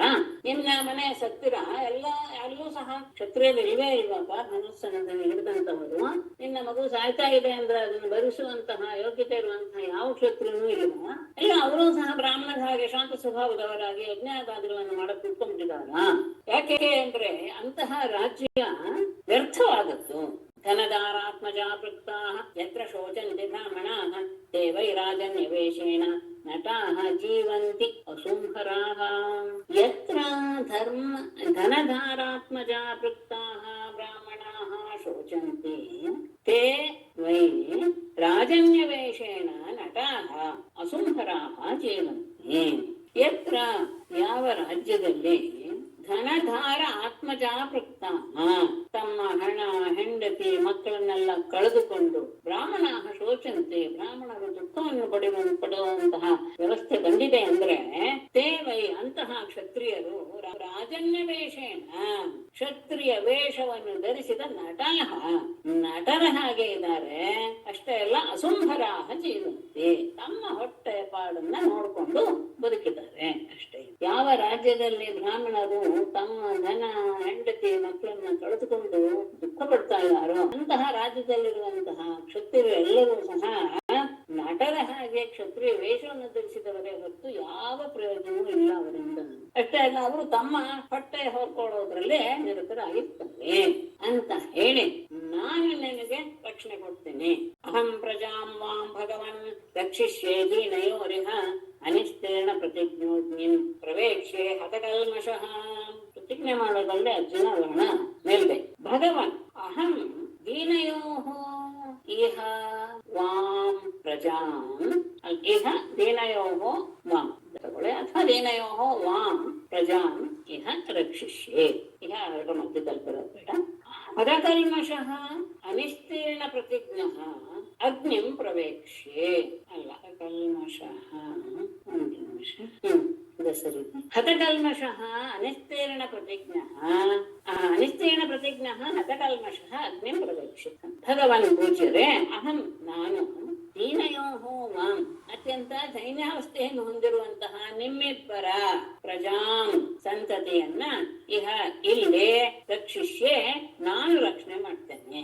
ಅನಿಸ್ತೇನ ಪ್ರತಿಜ್ಞಃ ಒಂದು ವೇಳೆ ನಾನು ಮಾಡಿದಂತಹ ಈ ಪ್ರತಿಜ್ಞೆಯನ್ನ ನಾನು ನೆರವೇರಿಸದೇ ಇದ್ದರೆ ಹತಕಲ್ಮಷಃ ಪ್ರಾಯಶ್ಚಿತ್ತ ರೂಪವಾಗಿ ಅಗ್ನಿಂ ಪ್ರವೇಕ್ಷ್ಯೆ ಅಗ್ನಿ ಪ್ರವೇಶವನ್ನು ನಾನು ಮಾಡ್ತೇನೆ. ನೀವಿಬ್ಬರು ಬಹಳ ದುಃಖವನ್ನು ಹೊಂದಿಬಿಟ್ಟಿದ್ದೀರ. ಎಷ್ಟು ಮಕ್ಕಳು? 9ನೇದು ಇದು. ಹಾಗಿದ್ರಿಂದ ತುಂಬಾ ದುಃಖಿತರಾದಂತಹ ನಿಮ್ಮ ಇಬ್ಬರ ಮಗುವನ್ನ ನಾನು ರಕ್ಷಣೆ ಮಾಡ್ತೇನೆ. ಒಂದು ವೇಳೆ ನಾನು ರಕ್ಷಣೆ ಮಾಡದೆ ನನ್ನ ಪ್ರತಿಜ್ಞೆಯನ್ನು ಭಂಗಗೊಳಿಸ್ಕೊಂಡು ಬಿಟ್ರೆ ನಾನು ಪ್ರಾಯಶ್ಚಿತ್ತ ರೂಪದಲ್ಲಿ ಅಗ್ನಿ ಪ್ರವೇಶ ಮಾಡ್ತೇನೆ. ಆಗ ಬ್ರಾಹ್ಮಣ ಹೇಳ್ತಾರೆ, ಬ್ರಾಹ್ಮಣ ವಾಚ ಸಂಕರ್ಷಣೋ ವಾಸುದೇವ ಪ್ರದ್ಯುಮ್ನೋ ಧನ್ವಿನಾ ಮರಃ ಅನಿರುದ್ಧೋ ಅಪ್ರತಿರಥಃ ನತ್ರಾತುಂ ಶಕ್ನುವಂತಿ ಯತ್ ತತ್ಕಥಂ ನು ಭವಾನ್ ಕರ್ಮ ದುಷ್ಕರಂ ಜಗದೀಶ್ವರೈಃ ವಿಕೇಶಸಿ ತ್ವಂ ಬಾಲಿಷ್ಯಾತ್ ತನ್ನ ಶ್ರದ್ಧತ್ಮಹೇ ವಯಂ. ಹೇಳ್ಬೋದು, ಒಟ್ಟಿಗೆ ಹೇಳ್ದೆ ಆತನ ಮಾತಾಡ್ತಾರೆ. ಸಂಕರ್ಷಣಃ ವಾಸುದೇವಃ ಧನ್ವಿನಾಂ ವರಃ ಪ್ರದ್ಯುಮ್ನಃ ಅಪ್ರತಿರಥಃ ಅನಿರುದ್ಧಃ ಯತ್ ತ್ರಾತುಂ ನ ಶಕ್ನುವಂತಿ ಜಗದೀಶ್ವರೈಃ ದುಷ್ಕರಂ ತತ್ ಕರ್ಮ ಕಥನು ಭವಾನ್ ಬಾಲಿಷ್ಯಾತ್ ತ್ವಂ ಚಿಕೀರ್ಷಸಿ ತತ್ ವಯಂ ನ ಶ್ರದ್ಧದ್ಮಹೇ. ರಾವಣ ಹೇಳ್ತಾನೆ, ಸಂಕರ್ಷಣಃ ಬಲರಾಮ, ವಾಸುದೇವ ಶ್ರೀಕೃಷ್ಣ, ಧನ್ವಿನಾಂ ವರಹ ಪ್ರದ್ಯುಮ್ನಃ ಧನುರ್ಧಾರಿಗಳಲ್ಲಿಯೇ ಶ್ರೇಷ್ಠ ಅನಿಸಿಕೊಂಡಿರುವಂತಹ ಪ್ರದ್ಯುಮ್ನ, ಅವನ ಮಗ ಅಪ್ರತಿರಥಃ, ಯಾರು ಶತ್ರುಗಳು ಅವನನ್ನ ಎದುರಿಸಕ್ಕೆ ಆಗದೆ ಇರುವಂತಹ ಅನಿರುದ್ಧನು ಸಹ ಯತ್ ತ್ರಾತುಂ ನ ಶಕ್ನುವಂತೆ, ಯಾವುದನ್ನ ರಕ್ಷಣೆ ಮಾಡೋದಕ್ಕೆ ಸಾಧ್ಯವೇ ಆಗಿಲ್ವೋ. ಇವರೆಲ್ಲರೂ ಇದ್ದಾರೆ, ಇಲ್ಲೇ ಇದ್ದಾರೆ.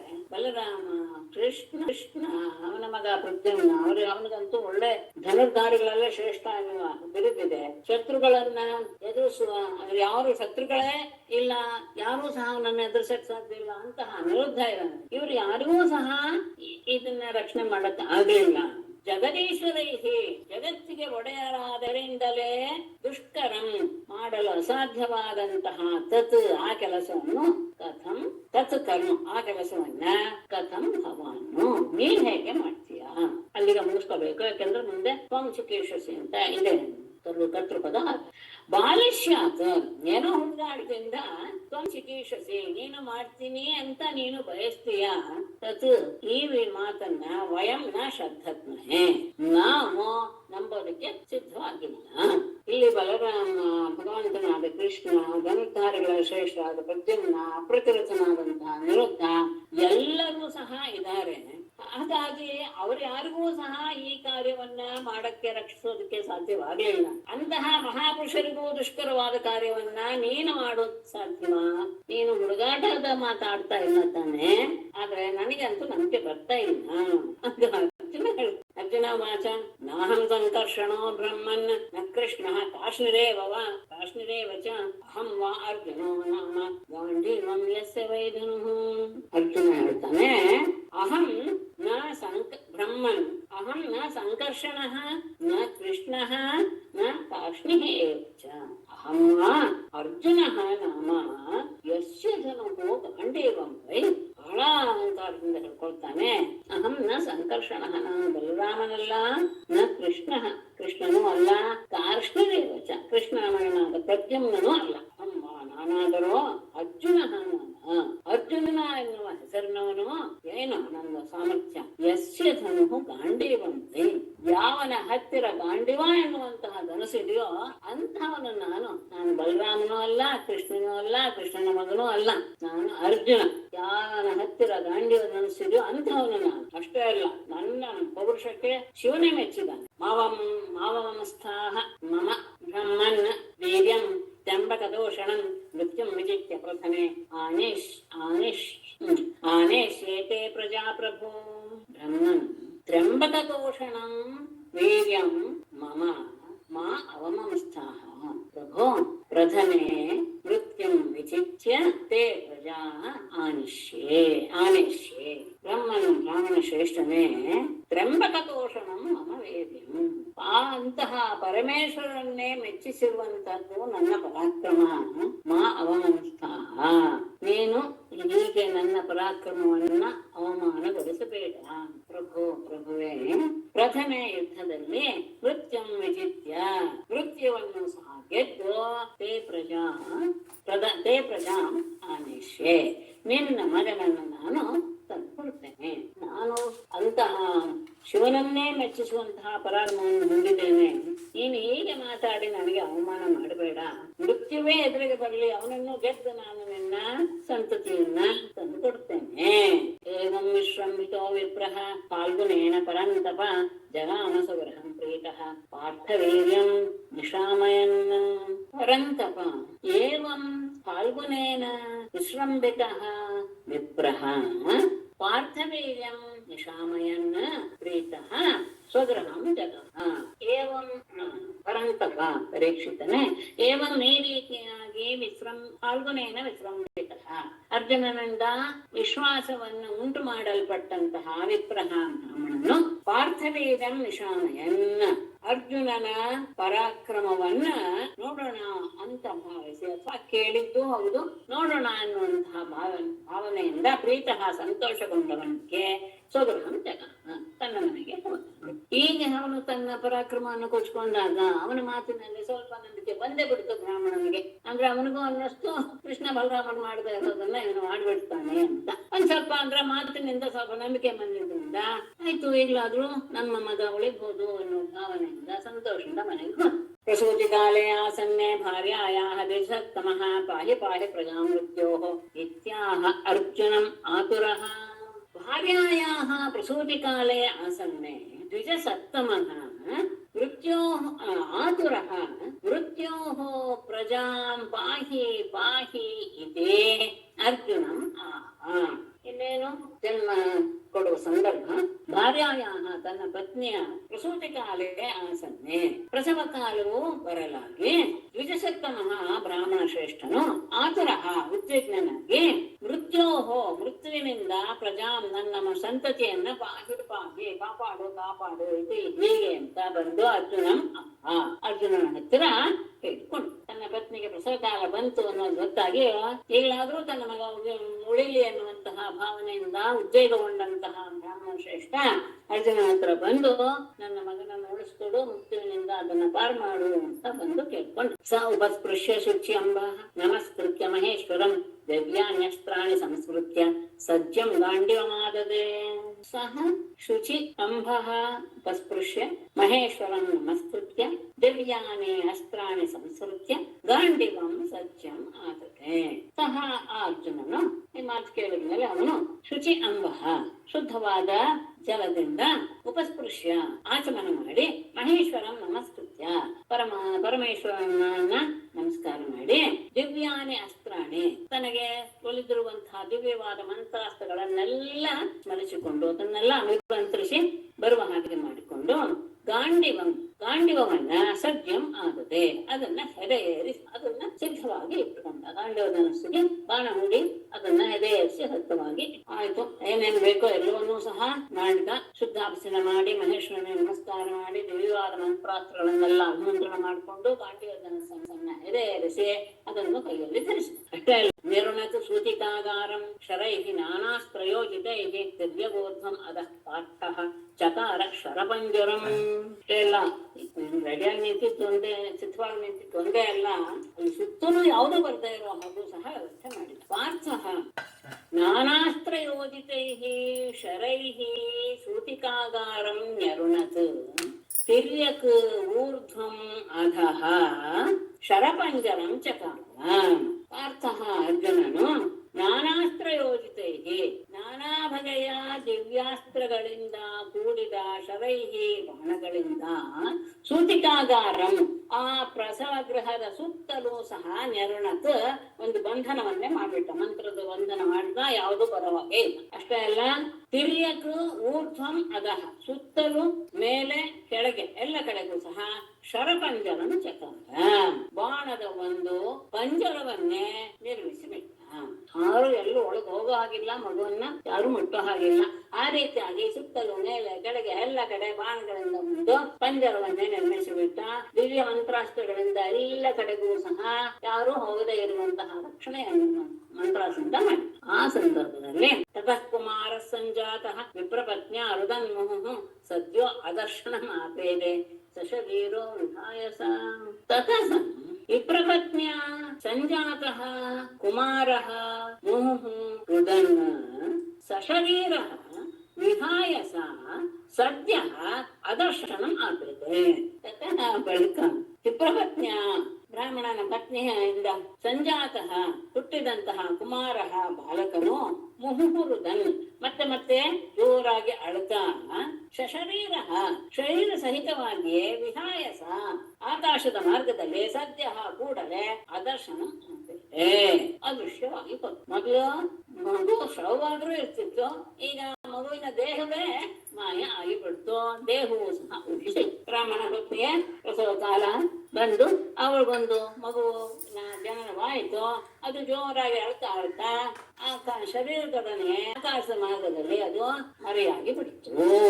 ಆಗ ಬ್ರಾಹ್ಮಣ ಬಂದು ತದಾಹ ವಿಪ್ರೋ ವಿಜಯಂ ವಿನಿಂದನ್ ಕೃಷ್ಣ ಸನ್ನಿಧೌ ಮೌಢ್ಯಂ ಪಶ್ಯತ ಮೇಯೋಹಂ ಶ್ರದ್ಧದೆ ಶ್ರೀವತ್ಕಥನಂ. ತದಾ ವಿಪ್ರಃ ಕೃಷ್ಣ ಸನ್ನಿಧೌ ವಿಜಯಂ ವಿನಿಂದನ್ ಆಹ ಮೇ ಮೌಢ್ಯಂ ಪಶ್ಯತ ಯಹ ಅಹಂ ಕ್ಲೀಬಕಥನಂ ಶ್ರದ್ಧದೆ. ತದಾ ಆ ಸಂದರ್ಭದಲ್ಲಿ ವಿಪ್ರಹ ಬ್ರಾಹ್ಮಣನು ಕೃಷ್ಣ ಸನ್ನಿಧೋ ಕೃಷ್ಣನ ಎದುರಿಗೆ ವಿಜಯಂ ವಿನಿಂದನ್ ಅರ್ಜುನನನ್ನು ನಿಂದೆ ಮಾಡ್ತಾ ಆಹಾ ಹೇಳಿದ ಮೇ ಮೌಢ್ಯಂ ಪಶ್ಯತ ನೋಡಿ ನನ್ನ ಪೆತ್ತತನವನ್ನು ನೋಡಿ ನೀನು ಯಾರ್ಯಾರಿಗೂ ರಕ್ಷಣೆ ಮಾಡಕ್ ಆಗಿರ್ಲಿಲ್ಲ, ಆದ್ರೆ ನಾನು ಯಹಾಹಂ ಯಾವ ನಾನು ಕ್ಲೀಬಕಥನಂ ಶ್ರದ್ಧೆ ಒಬ್ಬ ನಪುಂಸಕ ಏನೋ ಜಂಬಲ್ ಮಾತಾಡ್ದ ಅಂತ ಹೇಳಿ ಅವನು ಕೊಚ್ಕೊಂಡಿದ್ದನ್ನ ನಾನು ನಂಬಿ ಬಿಟ್ಟೆ. ಕೃಷ್ಣನ ಎದುರಿಗೇನೆ ಅವನು ಅರ್ಜುನನನ್ನ ಬಾಯಿಗೆ ಬಂದು ಕೈದು ಬಿಡ್ತಾನೆ. ಅಲ್ಲ, ನಾನೇ ನಿಜವಾಗಿಯೂ ಪೆದ್ದ, ನಾನೇ ಎಂತಹ ಒಬ್ಬ ನಪುಂಸಕ ಏನೋ ಕೊಚ್ಕೊಂಡ ಅಂತ ನಾನಂತದ್ದು ನಂಬಿಟ್ಟೆ. ಯಾಕೆ? ನ ಪ್ರದ್ಯುಮ್ನಃ ನಾನಿರುದ್ಧ ನ ರಾಮೋ ನ ಚ ಕೇಶವಃ ಯಸ್ಯ ಶೇಕುಃ ಪರಿಗ್ರಹಾತುಂ ಕೋನ್ಯಃ ತದ್ ಅವಿತಾ ಈಶ್ವರಃ. ನ ಪ್ರದ್ಯುಮ್ನಃ ನ ಅನಿರುದ್ಧಃ ನ ರಾಮಃ ನ ಚ ಕೇಶವಃ ಯಸ್ಯ ಪರಿತ್ರಾತುಂ ಶೇಕುಃ ಅನ್ಯಃ ತದವಿತಾ ಈಶ್ವರಃ ಕಃ. ಪ್ರದ್ಯುಮ್ನಃ ನ ಎಲ್ಲದಕ್ಕೂ ಶೇಕು ಅಂತ ಕೊನೆಯದನ್ನೇ ಪ್ರದ್ಯುಮ್ನಾಗಲಿ ಅನಿರುದ್ಧನಾಗಲಿ ಬಲರಾಮನಾಗಲಿ ಕೇಶವನಾಗಲಿ ಯಸ್ಯ ಪರಿತ್ರಾತು ಯಾವ ಆ ದೇವಿಯನ್ನ ರಕ್ಷಣೆ ಮಾಡೋದಕ್ಕೆ ಶೇಕು ಸಮರ್ಥರಾಗಲಿಲ್ವೋ ನ ಶೇಕು ಅನ್ಯ ಬೇರೆ ಯಾವನು ತತ್ ಅವಿತ ಅದನ್ನ ರಕ್ಷಣೆ ಮಾಡ್ತಾ ಇರುವಂತಹ ಈಶ್ವರ ಒಡೆಯನಾದವನು ಎಲ್ಲಿರೋದಕ್ಕೆ ಸಾಧ್ಯ? ಇವರು ಯಾರಿಗೂ ಆಗಲಿಲ್ಲ. ಹೀಗಿರುವಾಗ ಅಂತಹದನ್ನ ರಕ್ಷಣೆ ಮಾಡೋದಕ್ಕೆ ಇನ್ನು ಯಾವ ಸಮರ್ಥನಾದವನು ಇರೋದಕ್ಕೆ ಸಾಧ್ಯ? ಇದು ಗೊತ್ತಾಗಿದೆ. ನಾನು ಇವ್ರ ಮಾತನ್ನು ನಂಬಿಬಿಟ್ಟೆ. ದಿಗರ್ಜನಂ ಶಾವಾದಂ ದಿಗಾತ್ಮ ಶ್ಲಾಘಿನೋ ಅದನು ದೈವೋಪಸೃಷ್ಟಂ ಯೋ ಮೌಢ್ಯಾತ್ ಆನಿನಾಶತಿ ದುರ್ಮತಿ. ವೃಷಾವಾದಂ ಅರ್ಜುನಂ ದಿಕ್ ಆತ್ಮಶ್ಲಾಘಿನಃ ಧನುಃ ದಿಕ್ ದೈವೋಪಸೃಷ್ಟಂ ಯಃ ಮೌಢ್ಯಾತ್ ಯಹ ದುರ್ಮತಿಗೆ ಮೌಢ್ಯಾತ್ ಆನಿನಾಶತಿ. ವೃಷಾವಾದಂ ಅರ್ಜುನಂ ಸುಳ್ಳು ಹೇಳಿದಂತಹ ಅರ್ಜುನನಿಗೆ ಧಿಕ್ಕಾರ. ಅಷ್ಟೇ ಅಲ್ಲ, ಆತ್ಮಶ್ಲಾಘಿನಃ ಧನುಃ ಧಿಕ್, ತನ್ನ ಬಗ್ಗೆ ಹೊಗಳಿಕೊಂಡಂತಹ ಅಂತಹ ಗಾಂಡಿವ ಇದೆ ಅಂತ ಹೇಳಿದಂತಹ ಆ ಗಾಂಡಿವ ಧನುಸಕ್ಕೂ ಧಿಕ್ಕಾರ. ದೈವೋಪಸ್ಪೃಷ್ಟಂ ಯಹ, ಅಂದ್ರೆ ದೈವವೇ ನಮ್ಮ ಪ್ರಯತ್ನವನ್ನೆಲ್ಲ ದೈವದ ಇಚ್ಛೆಯಿಂದಲೇ ಹೀಗೆ ಆದಂತಹ ವಿಷಯವನ್ನ ಯಹ ದುರ್ಮತಿಗೆ, ಯಾವ ಈ ಬುದ್ಧಿಗೇಡಿ ಮೌಢ್ಯಾತ್ ಆನಿನಾಶತೆ, ಮೂರ್ಖತನದಿಂದ ತರ್ತೇನೆ ಅಂತ ಹೇಳಿದಾನಲ್ಲ, ಇದು ನಿಜವಾಗಿಯೂ ಅತ್ಯಂತ ಮೂರ್ಖತನದ ಪರಿಣಾಮ. ಸುಳ್ಳು ಹೇಳಿದಂತಹ ಅರ್ಜುನ, ಅವನ ಆ ಗಾಂಡೀವ ಧನಸ್ಸಿನ ವಿಷಯ ಎಲ್ಲದಕ್ಕೂ ಧಿಕ್ಕಾರವಿದೆ. ದೈವದ ಇಚ್ಛೆಯೇ ಹೀಗಿದೆ ಅಂತ ಆದಾಗ ಅದನ್ನ ಯಾರೋ ಒಬ್ಬ ಬುದ್ಧಿಗೇಡಿ ನಾನು ಅದನ್ನ ತಂದು ಕೊಡ್ತೇನೆ ಅಂತ ಹೇಳ್ತಾನಲ್ಲ ಮೂರ್ಖತನದಿಂದ, ಇದು ಬಹಳ ಶೋಚನೀಯ. ಏವಂ ಶಪತಿ ವಿಪ್ರಶ್ರೋ ವಿದ್ಯಾಮಾಸ್ಥಾಯ ಫಾಲ್ಗುಣಃ ದಯೋ ಸಂಯಮನೇಂ ಆಶು ಯತ್ರಾಸ್ತೆ ಭಗವಾನ್ ಯಮಃ. ಏವಂ ವಿಪ್ರಶ್ರೋ ಶಪತಿ ಫಾಲ್ಗುಣಃ ವಿದ್ಯಾಂ ಆಸ್ಥಾಯ ಅಥ ಅಲ್ಲ ಆಶು ಸಂಯಮನೇಂ ಯಯೋ ಯತ್ರ ಯಮಃ ಭಗವಾನ್ ಯಮಃ ಅಷ್ಟೇ. ಏವಂ ಈ ರೀತಿಯಾಗಿ ವಿಪ್ರಶ್ರೇಷ್ಠ ಅಂತ ಆತನಿಗೆ ತನ್ನ ಇದ್ರ ಬಗ್ಗೆ ಆಚರಣೆ ಬಗ್ಗೆ ಎಷ್ಟೆಲ್ಲ ಇದಿತ್ತು, ನಂಬಿಕೆ ಇತ್ತು. ತನ್ನಿಂದ ಹೇಗಾಗಕ್ಕೆ ಸಾಧ್ಯವೇ ಇಲ್ಲ, ತನ್ನ ದೋಷ ಅಲ್ಲ ಅನ್ನೋದು ಆತನಿಗೆ ದೃಢವಾಗಿತ್ತು. ಅಂತಹ ಋಷಿಯಾಗಿರುವಂತಹ ಬ್ರಾಹ್ಮಣನು ಶಪಥಿ ನಿಂದಿಸುತ್ತಿರಲ್ಲ ಹಾಗೆ ಫಾಲ್ಗುಣಃ ಅರ್ಜುನನು ವಿದ್ಯಾಮಾಸ್ಥಾಯ ತನ್ನ ಮಂತ್ರವಿದ್ಯಾ ಬಲವನ್ನ ತೆಗೆದುಕೊಂಡು ಆಶು ಬೇಗನೆ ಸಂಯಮನೇಂ ಯಯೋ ಸಂಯಮನಿ ಪಟ್ಟಣಕ್ಕೆ ಹೋದ. ಯಮನ ಪಟ್ಟಣದ ಹೆಸರು. ಯತ್ರ ಎಲ್ಲಿ ಭಗವಾನ್ ಯಮಃ ಅದೇ, ಎಲ್ಲಿ ಯಮ ವಾಸ ಮಾಡ್ತಾನೋ ಅಂತಹ ಸಂಯಮನಿ ಪಟ್ಟಣಕ್ಕೆ ತನ್ನ ಅಂತರ್ಬಲದ ಸಾಮರ್ಥ್ಯದಿಂದ ಅವನ ಅಲ್ಲಿಗೆ ಹೋದ. ಯಾಕೆಂದ್ರೆ ವೃತ್ತಿ ದೇವತೆ ಅವನೇ ಕರ್ಕೊಂಡು ಹೋಗ್ತಾನೆ ಅನ್ನೋ ಭಾವದಿಂದ ಎಲ್ಲೂ ಸಿಗಲಿ. ವಿಪ್ರಾಪತ್ಯಂ ಅಚಕ್ಷಣ ತತಃ ಐಂದ್ರೀಂ ಅಗಾತ್ಪುರೀಂ ಆಗ್ನೇಯೀಂ ನೈಋತೀಂ ಸೌಮ್ಯ ವಾಯವ್ಯಾಂ ವಾರುಣೀಮಥ ರಸಾತಲಂ ನಾಥಪೃಷ್ಠಂ ಜಿಷ್ಣ್ಯಾನಿ ಅನ್ಯಾನಿ ಉದಾಯುಧಃ. ವಿಪ್ರಾಪತ್ಯಂ ಅಚಕ್ಷಣ, ಅಲ್ಲಿ ಬ್ರಾಹ್ಮಣನ ಮಗುವನ್ನ ಕಾಣದೆ ತತಃ ಅಲ್ಲಿಂದ ಐಂದ್ರೀಂ ಪುರೀಂ ಅಗಾತ್, ಇಂದ್ರನ ಪಟ್ಟಣವಾದಂತಹ ಅಮರಾವತಿಗೆ ಹೋದ. ಅಲ್ಲೂ ಇಲ್ಲ. ಆಮೇಲೆ ಆಗ್ನೇಯಂ ನೈಋತ್ಯಂ ಅಗ್ನಿಲೋಕ ನೈಋತ್ಯ ನಗರ, ಸೌಮ್ಯಾಂ ಚಂದ್ರನ ಲೋಕ, ವಾಯವ್ಯಾಂ ವಾಯುಲೋಕ, ಆಮೇಲೆ ವರುಣ ಲೋಕವನ್ನು ಹೊಂದಿದ. ಅಲ್ಲೂ ಆಗಲಿಲ್ಲ. ಕೊನೆಗೆ ಉದಾಯುಧ ಆಯುಧವನ್ನು ಧರಿಸಿದಂತಹ ಅವನು ರಸಾತಲಕ್ಕೆ ಹೋಗಿ ನಾಗಪೃಷ್ಠಂ ಸ್ವರ್ಗದ ಮೇಲಿರುವಂತಹ ಅನ್ಯಾನಿ ಜಿಷ್ಣ್ಯಾನಿ, ಯಾವ ಲೋಕಗಳು ಇದೆಯೋ ಮೇಲ್ಮೇಲೆ ಲೋಕಗಳು ಎಲ್ಲ ಲೋಕಗಳಿಗೂ ಸಹ ಹೋಗಿಬಿಟ್ಟ. ಎಲ್ಲ ಕಡೆ ಹೋಗ್ಬಿಟ್ಟ. ಅವನ ಮಂತ್ರದ ವೈದ್ಯ ಬಲ ಇತ್ತು. ಹಾಗಾಗಿ ಮೊದಲು ಯಮದೇವನಿರುವಂತಹ ಸಂಯಮನಿ ಪಟ್ಟಣಕ್ಕೆ ಹೋದ. ಅಲ್ಲಿ ಬ್ರಾಹ್ಮಣ ಪುತ್ರ ಕಾಣ್ಲಿಲ್ಲ. ಇಂದ್ರನ ಅಮರಾವತಿಗೆ ಹೋದ. ಅಲ್ಲಿಯೂ ಇಲ್ಲ. ಹಾಗೆ ಹುಡುಕ್ತಾ ಕ್ರಮವಾಗಿ ಅಗ್ನಿಲೋಕ, ನೈಋತ್ಯ ನಗರ, ಚಂದ್ರಲೋಕ, ವಾಯುಲೋಕ, ವರ್ಣಲೋಕ ಎಲ್ಲ ಹೋದ. ಎಲ್ಲೂ ಇಲ್ಲ. ಮತ್ತೆ ಆಯುಧವನ್ನು ಹಿಡಿದುಕೊಂಡಂತಹ ಜನ ಸಾಗರದವರೆಗೂ ಹೋದ. ಅಲ್ಲೂ ಇಲ್ಲ. ನಾಕಪೃಷ್ಠಂ ಸ್ವರ್ಗದ ಮೇಲಿರುವಂತಹ ಬೇರೆ ಬೇರೆ ಲೋಕಗಳನ್ನು ಸಹ ಪ್ರವೇಶಿಸಿದ. ಎಂದು ಸಿಗಲಿಲ್ಲ. ತಥೋ ಅಲಬ್ಧ ದ್ವಿಜಸುತಃ ಹೆನಿಸ್ತೇರ್ನ ಪ್ರತಿಶ್ರುತಃ ಅಗ್ನಿಮಿವೀಕ್ಷುಃ ಕೃಷ್ಣೇನ ಪ್ರತ್ಯುಕ್ತಃ ಪ್ರತಿಷೇಧತಾಂ. ತತಃ ಅಲಬ್ಧ ದ್ವಿಜಸುತಃ ಅನಿಸ್ತೀರ್ಣ ಪ್ರತಿಶ್ರುತಃ ಅಗ್ನಿಮಿವಕ್ಷುಃ ಪ್ರತಿಷೇಧತಾ ಕೃಷ್ಣೇನ ಪ್ರತ್ಯುಕ್ತಃ. ತತಃ ಬಳಿಕ ಅಲಬ್ಧ ದ್ವಿಜಸುತಃ ಯಾವ ಲೋಕಗಳಲ್ಲಿಯೂ ಸಹ ಬ್ರಾಹ್ಮಣನ ಮಕ್ಕಳು ಕಾಣಲಿಲ್ಲ.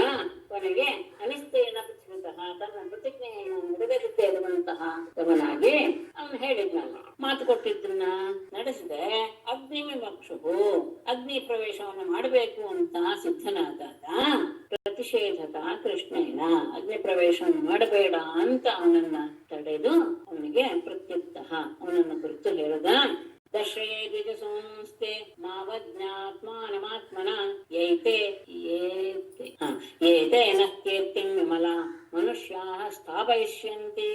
ತೇ ದ್ವಿಜಸೂನೂನ್ ದರ್ಶಯೇ ಆತ್ಮನಾ ಆತ್ಮಾನಂ ಮಾ ಅವಜ್ಞ ಯೇ ತೇ ಮನುಷ್ಯಾಃ ನಃ ವಿಮಲಾಂ ಕೀರ್ತಿಂ ಸ್ಥಾಪಯಿಷ್ಯಂತಿ. ತೇ ನಿನಗೆ ವಿಪ್ರಸೂನೂನ್ ದ್ವಿಜಸೂನೂನ್ ಬ್ರಾಹ್ಮಣರ ಮಕ್ಕಳು ಎಲ್ಲಿದ್ದಾರೆ ಅನ್ನೋದನ್ನ ದರ್ಶಯ ನಾನು ತೋರಿಸ್ತೇನೆ. ಆತ್ಮಾನಂ ನಿನ್ನನ್ನ ಆತ್ಮನ ನಿನ್ನಿಂದ ಆತ್ಮಾನಂ ನಿನ್ನನ್ನ ಮಾ ಅವಜ್ಞ ಹೀಯಾರಿಸಿಕೊಳ್ಳಬೇಡ. ನಿನ್ನನ್ನು ನೀನೇ ಅವಮಾನಪಡಿಸಿಕೊಂಡು ಆತ್ಮಹತ್ಯೆ ಮಾಡುವಂತಹ ನಿರ್ಣಯಕ್ಕೆ ಬರಬೇಡ. ಯಾಕೆ ಅಂದ್ರೆ ಇವರೆಲ್ಲರೂ ಸಹ ಈಗ ನಿನ್ನನ್ನು ಬೈದಿದ್ದಾರೆ. ಏ ತೇ ಯಾವ ತೇ ಮನುಷ್ಯ ಯಾರು ನಿನ್ನನ್ನ ಈಗ ನಿಂದಿಸಿದಂತಹ ಮನುಷ್ಯರಿದ್ದಾರೋ ಅವರೇನೆ ತೇ ನಹ ವಿಮಲಾಂ ಕೀರ್ತಿ ನಮ್ಮನ್ನ ಶುದ್ಧವಾದ ಕೀರ್ತಿಯನ್ನು ನಮಗೆ ಅವರು ಉಂಟು ಮಾಡ್ತಾರೆ. ಸ್ಥಾಪಯಿಷ್ಯಂತಿ ಅವರೇ ನೆಲೆಗೊಳಿಸ್ತಾರೆ ಅಂತ ನೀನು ತಿಳಿ. ಈಗ ಯಾರು ನಮ್ಮನ್ನ ಬೈದಿದ್ದಾರೋ ಅವರಿಂದಲೇ ನಿನ್ನ ಕೀರ್ತಿ ಎಲ್ಲ ಕಡೆಗೆ ಹರಡುತ್ತೆ. ಅದನ್ನ ಸಂಸ್ಥಾನ ಇಟ್ಟು ನಿನ್ನನ್ನ ನೀನು ಬಹಳ ಕೀಳು ಅಂತ ಭಾವಿಸಿ ಅಗ್ನಿ ಪ್ರವೇಶದಂತಹ ಕೆಲಸಕ್ಕೆ ನೀನು ಕೈ ಹಾಕಬೇಡ ಅಂತ ಕೃಷ್ಣ ಅರ್ಜುನನಿಗೆ ಹೇಳಿ, ಇತಿ ಸಂಭಾಷ್ಯ ಭಗವಾನ್ ಅರ್ಜುನೇನ ಸಹೇಶ್ವರಃ ದಿವ್ಯಂ ಸರಥಮಾಸ್ಥಾಯ ಪ್ರತೀಚೀಂ ದಿಶಂ ಆವಿಶತ್. ಇತಿ ಸಂಭಾಷ್ಯ ಭಗವಾನ್ ಈಶ್ವರಃ ಅರ್ಜುನೇನ ಸಹ ದಿವ್ಯಂ ಸರಥಂ ಆಸ್ಥಾಯ ಪ್ರತೀಚೀಂ ದಿಶಂ ಆವಿಶತ್. ಇತಿ ಸಂಭಾಷ್ಯ ಹೀಗೆ ಅರ್ಜುನನಿಗೆ ಹೇಳಿ ಭಗವಾನ್ ಈಶ್ವರ ಎಲ್ಲರಿಗೂ ಒಡೆಯನಾದಂತಹ ಪರಮಾತ್ಮನು ಅರ್ಜುನೇನ ಸಹ ಅರ್ಜುನನೊಡನೆ ದಿವ್ಯಂ ದಿವ್ಯವಾದ ಸ್ವರಥಂ ತನ್ನ ರಥವನ್ನ ಆಸ್ಥಾಯ ಹೇಳಿ ಪ್ರತೀಚೀಂ ದಿಶಂ ಆವಿಶತ್ ಪಶ್ಚಿಮ ದಿಕ್ಕಿಗೆ ಅಲ್ಲಿಗೆ ಹೊರಟ. ತನ್ನ ದಿವ್ಯವಾದ ರಥವನ್ನು ತೆಗೆದುಕೊಂಡು ಅರ್ಜುನನ್ನು ಕರೆದುಕೊಂಡು ಹೋಗಲಿ. ಹೀಗೆ ಅರ್ಜುನನ ಸಮಾಧಾನ ಮಾಡಿ ಅರ್ಜುನನ ಜೊತೆಗೆ ತನ್ನ ರಥದಲ್ಲಿ ಪಶ್ಚಿಮ ದಿಕ್ಕಿನ ಕಡೆಗೆ ಹೊರಟ. ಅಲ್ಲಿ ಸಪ್ತದ್ವೀಪಾನ್ ಸಪ್ತ ಸಿಂಧೂನ್ ಸಪ್ತ ಸಪ್ತಗಿರೀನ್ ಅಥ ಲೋಕಾಲೋಕಂ ತಥಾತೀತ್ಯ ವಿವೇಶ ಸುಮಹತ್ತಮಃ. ಸಪ್ತದ್ವೀಪಾನ್ ಸಪ್ತ ಸಿಂಧೂನ್ ಸಪ್ತ ಸಪ್ತಗಿರೀನ್ ಅಥ ಲೋಕಾಲೋಕಂ ಅತೀತ್ಯ ತಥಾ ಸುಮಹತ್ತಮಃ ವಿವೇಶ. ಹೀಗೆ ದಾರಿಯಲ್ಲಿ ಸಪ್ತ ದ್ವೀಪಗಳು ಏಳೇಳು ದ್ವೀಪಗಳು 7 ಸಮುದ್ರಗಳು ಸಪ್ತಗಿರಿ 7 ಪರ್ವತಗಳಿರುವಂತದ್ದು ಎಲ್ಲ ದ್ವೀಪಗಳು ಹಾಕ್ಬಹುದು, ಸಮುದ್ರಗಳು ಹಾಕ್ಬಹುದು ಎಲ್ಲವೂ ಸಹ. ಅಷ್ಟೇ ಅಲ್ಲ ಲೋಕಾಲೋಕಂ ಎಲ್ಲ ಹಿಂದೆ ಸ್ವಲ್ಪ ಅಲ್ಲಿಗೆ ಹೋಗ್ಬೇಕು 5ನೇ ಸ್ಕಂದಕ್ಕೆ. ಲೋಕಾಲೋಕ ಪರ್ವತವನ್ನು ಸಹ ಅತೀತ್ಯ ದಾಟಿ ಹಾಗೆ ಅದಾದ ಮೇಲೆ ಸುಮಹತ್ತಮಃ ಅತ್ಯಂತ ಕತ್ತಲಿರುವಂತಹ ಗಾಢಾಂಧಕಾರ ಇರುವಂತಹ ಪ್ರದೇಶಕ್ಕೆ ಪ್ರವೇಶ ಮಾಡಿ. ಸಪ್ತದ್ವೀಪ ಸಪ್ತಸಾಗರ ಸಪ್ತ ಪರ್ವತಗಳು ಎಲ್ಲ ದಾಟಿ ಲೋಕಾಲೋಕವನ್ನೂ ದಾಟಿದ ಮೇಲೆ ಗಾಢಾಂಧಕಾರವಾದಂತಹ ಒಂದು ಪ್ರದೇಶ ಸಿಕ್ತು. ಅದನ್ನ ಪ್ರವೇಶ ಮಾಡಿ ಅಲ್ಲಿ ಈ ಕುದುರೆಗಳು ಹೋಗೋದಕ್ಕೆ ಅದು ತತ್ರಾಶ್ವಾಹ ಶೈಬ್ಯ ಶುದ್ಗ್ರೀವ ಮೇಘ ಪುಷ್ಪ ಬಲಾಹಕಾಹ ತಮಸಿ ಭ್ರಷ್ಟಗತಯಃ ಬಭೂವು ಭರತರ್ಷಭಾಂ ತತ್ರ ಶೈಬ್ಯ ಸುಗ್ರೀವ ಮೇಘ ಪುಷ್ಪ ಫಲಾಹಕಾಃ ಅಶ್ವಾಹ ತಮಸಿ ಭ್ರಷ್ಟಗತಯಃ ಬಭೂವು. ಭರತರ್ಷಭ ಪರೀಕ್ಷಿತನೇ ತತ್ರ ಆ ಗಾಢಾಂಧಕಾರವಾದ ಪ್ರದೇಶದಲ್ಲಿ ಶೈಬ್ಯ ಸುಗ್ರೀವ ಮೇಘ ಪುಷ್ಪ ಫಲಾಹಕ 4 ಹೆಸರು ಕುದುರೆಗಳ ಹೆಸರು. ಅವುಗಳ ಅಂತಹ ಹೆಸರಿನ ಅಶ್ವಾಹ ಕೃಷ್ಣನ ಆ ಅಶ್ವಗಳು ತಮಸಿ ಆ ಕತ್ತಲೆಯಲ್ಲಿ ಭ್ರಷ್ಟಗತೆಯ ದಿಕ್ಕು ಕಾಣದೆ ಅವುಗಳು ಮುಂದೆ ಹೋಗಕ್ಕೆ ಆಗ್ಲಿಲ್ಲ. ಅವುಗಳಿಗೆ ದಾರಿಯೇ ಗೊತ್ತಾಗ್ಲಿಲ್ಲ. ಕತ್ತಲೆಯಲ್ಲಿ ಅವುಗಳು ಅಲ್ಲಿಯೇ ನಿಂತುಬಿಟ್ಟು. ಆಗ ತಾನ್ ದೃಷ್ಟ ಭಗವಾನ್ ಕೃಷ್ಣ ಮಹಾಯೋಗೇಶ್ವರೇಶ್ವರ ಸಹಸ್ರಾದಿತ್ಯ ಸಂಕಾಶಂ ಸಚಕ್ರಂ ಪ್ರಾಹಿಣೋತ್ಪುರಃ. ಮಹಾಯೋಗೇಶ್ವರೇಶ್ವರ ಭಗವಾನ್ ಕೃಷ್ಣ ತಾನ್ ದೃಷ್ಟ್ವಾ ಸಹಸ್ರಾದಿತ್ಯ ಸಂಕಾಶಂ ಸಚಕ್ರಂ ಪುರಃ ಪ್ರಾಹಿಣೋತ್. ಮಹಾಯೋಗೇಶ್ವರೇಶ್ವರ ಎಂತೆಂತಹ ಯೋಗಿಗಳಿಗೂ ಸಹ ಒಡೆಯನಾದಂತಹ ಭಗವಾನ್ ಕೃಷ್ಣನ ಪೂಜ್ಯನಾದ ಕೃಷ್ಣನು ತಾನ್ ದೃಷ್ಟ ಹೀಗೆ ದಾರಿಯಲ್ಲಿ ಒದ್ದಾಡ್ತಾ ಇರುವಂತಹ ಅಂದ್ರೆ ದಾರಿ ಕಾಣದೆ ಇರುವಂತಹ ಕುದುರೆಗಳನ್ನು ನೋಡಿ ಸಹಸ್ರಾದಿತ್ಯ ಸಂಕಾಶಂ 1000 ಸೂರ್ಯರಿಗೆ ಸಮವಾದಂತಹ ಬೆಳಕುಳ್ಳ ಸ್ವಚಕ್ರಂ ತನ್ನ ಸುದರ್ಶನ ಚಕ್ರವನ್ನ ಪುರಃ ಪ್ರಾಜ್ಞೋ ಮುಂದೆ ಕಳಿಸ್. ಬೆಳಕಿಗೋಸ್ಕರ ತನ್ನ ಸುದರ್ಶನ ಚಕ್ರವನ್ನೇ ಮುಂದೆ ಬಿಟ್ಟ. ಆ ಚಕ್ರ 1000 ಸೂರ್ಯರಂತೆ ಬೆಳಗುತ್ತಾ ಇರುವಂತದ್ದು. ಅದು ದಾರಿ ತೋರಿಸ್ತಾ ಹೋಯಿತು. ಯಾವಾಗ ಕತ್ತಲ ಪ್ರದೇಶದಲ್ಲಿ ಅಶ್ವಗಳು ಕಾಣದೆ ನಿಂತು ಬಿಟ್ವು ಆ ಸಂದರ್ಭದಲ್ಲಿ ತನ್ನ ಚಕ್ರವನ್ನೇ ಮುಂದೆ ಕಳಿಸಿದ. ತಮಸ್ಸು ಸುಘೋರಂ ಗಹನಂ ಕೃತಂ ಮಹತ್ ವಿದಾರಯದ್ ಭೂರಿಕರೇಣ ರೋಚಿಷ ಮನೋಜವಂ ನಿರ್ವಿವಿಶೇ ಸುದರ್ಶನಂ ಗುಣಚ್ಯುತೋ ರಾಮಶರೋ ಯಥಾ ಚಮೂಃ. ಸುಘೋರಂ ಗಹನಂ ಕೃತಂ ಮಹತ್ ತಮಃ ಭೂರಿತರೇಣ ರೋಚಿಷಾ ವಿದಾರಯತ್ ಸುದರ್ಶನಂ ಮನೋಜವಂ ನಿರ್ವಿವಿಶೇ ಯಥಾ ಗುಣಚ್ಯುತಃ ರಾಮಶರಃ ಚಮು. ಸುಘೋರಂ ಅತ್ಯಂತ ಭಯಂಕರವಾದಂತಹ, ಗಹನಂ ಗಾಢವಾದ, ಕೃತಂ ಆ ಸಂದರ್ಭದಲ್ಲಿ ಒದಗಿದಂತಹ, ಮಹತಮಃ ದೊಡ್ಡ ಗಾಢಾಂಧಕಾರವನ್ನ ಭೂರಿತರೇಣ ರೋಚಿಷ ತನ್ನ ದೊಡ್ಡದ ಅಂದ್ರೆ ಸೂರ್ಯನ ಸಾವಿರಾರು ಸೂರ್ಯರಷ್ಟು ಬೆಳಕು, ತನ್ನ ಅತ್ಯಂತ ಉತ್ತಮವಾದಂತಹ ಶ್ರೇಷ್ಠತರವಾದಂತಹ ಬೆಳಕಿನಿಂದ ವಿದಾರಯತ್ ಸೀಳ್ತಾ ಸುದರ್ಶನಂ ಆ ಸುದರ್ಶನ ಚಕ್ರವು ಮನೋಜವಂ ಮನೋವೇಗದಲ್ಲಿ ನಿರ್ವಿವಿಷೆ ಒಳಗೆ ಪ್ರವೇಶ ಮಾಡಿಬಿಡ್ತು ಆ ಸ್ಥಳವನ್ನ. ಎಂತ ಬೆಳಕು, ಅತ್ಯಂತ ಬೆಳಕು, ಸಾವಿರ ಸೂರ್ಯರಷ್ಟು ಬೆಳಕಿದೆ ಅದಕ್ಕೆ. ಹಾಗಾಗಿ ಅದು ಮನೋವೇಗದಿಂದ ಆ ಅಂಧಕಾರವಿರುವಂತಹ ಪ್ರದೇಶವನ್ನ ಪ್ರವೇಶ ಮಾಡಿಬಿಡ್ತು. ಹೇಗೆ ಅನ್ನೋದಕ್ಕೆ ಒಳ್ಳೆ ದೃಷ್ಟಾಂತ ಕೊಡ್ತಾರೆ. ಯಥಾ ಹೇಗೆ ಗುಣಚ್ಯುತ ಎದೆಯಿಂದ ಹೊರಹೊಮ್ಮಿದಂತಹ ರಾಮಶರಹ ರಾಮನ ಬಾಣವು ಚಮೂಹು ರಾಕ್ಷಸರ ಸೇನೆಗಳನ್ನೆಲ್ಲ ಒಮ್ಮೆ ಭೇದಿಸ್ತಾ ಮುಂದೆ ಹೋಗ್ಬಿಡ್ತಾ. ಆ ರೀತಿಯಾಗಿ ಆ ಸುದರ್ಶನ ಚಕ್ರ ಮನೋವೇಗದಿಂದ ಹೋಗಿಬಿಡ್ತು. ಹೇಗೆ ಇಲ್ಲಿ ಎದೆಯಿಂದ ಹೊರಟಿದ್ದಷ್ಟೇ ಬಾಣಗಳು, ಅದು ಹೋಗಿ ಅಲ್ಲಿ ರಾಕ್ಷಸ ಸೇನೆಯನ್ನ ಒಬ್ಬರನ್ನಾಗ್ಲಿ ಹಾಗೆ ಹೋಗಿ ನಾಶ ಮಾಡ್ತಾ ಬಂದ್ಬಿಡ್ತು, ಮುನ್ನುತ್ತಾ ಇತ್ತು. ಆ ರೀತಿಯಾಗಿ ಸುದರ್ಶನ ಚಕ್ರವು ತನ್ನ ಅಸಾಮಾನ್ಯವಾದಂತಹ ಬೆಳಕನ್ನ ಉಂಟು ಮಾಡ್ತಾ ಆ ಕತ್ತನ್ನೆಲ್ಲ ಭೇದಿಸಿಕೊಂಡು ಮುನ್ನುಗ್ಗಿತು ಮನೋವೇಗದಿಂದ. ದ್ವಾರೇಣ ಚಕ್ರಾನುಪಥೇನ ತತ್ತಮಃ ಪರಂ ಪರಂ ಜ್ಯೋತಿರನಂತ ಪಾರಂ ಸಮಶ್ನುಮಾನಂ ಪ್ರಸಮೇಕ್ಷ ಫಾಲ್ಗುಣಃ ಪ್ರತಾಡಿತಾಕ್ಷೋ ಪಿದಧೆ ಅಕ್ಷಿಣೀಯುಧೇ. ಚಕ್ರಾನುಪಥೇನ ದ್ವಾರೇಣ ತತ್ತಮಃ ಪರಂ ಪರಂ ಅನಂತ ಪಾರಂ ಜ್ಯೋತಿ ಸಮಶ್ನುವಾನಂ ಪ್ರಸಮೇಕ್ಷ್ಯ ಫಾಲ್ಗುಣಃ ಪ್ರತಾಡಿತಾಕ್ಷಃ ಉಭೇ ಅಕ್ಷಿಣಿ ಪಿದತೆ.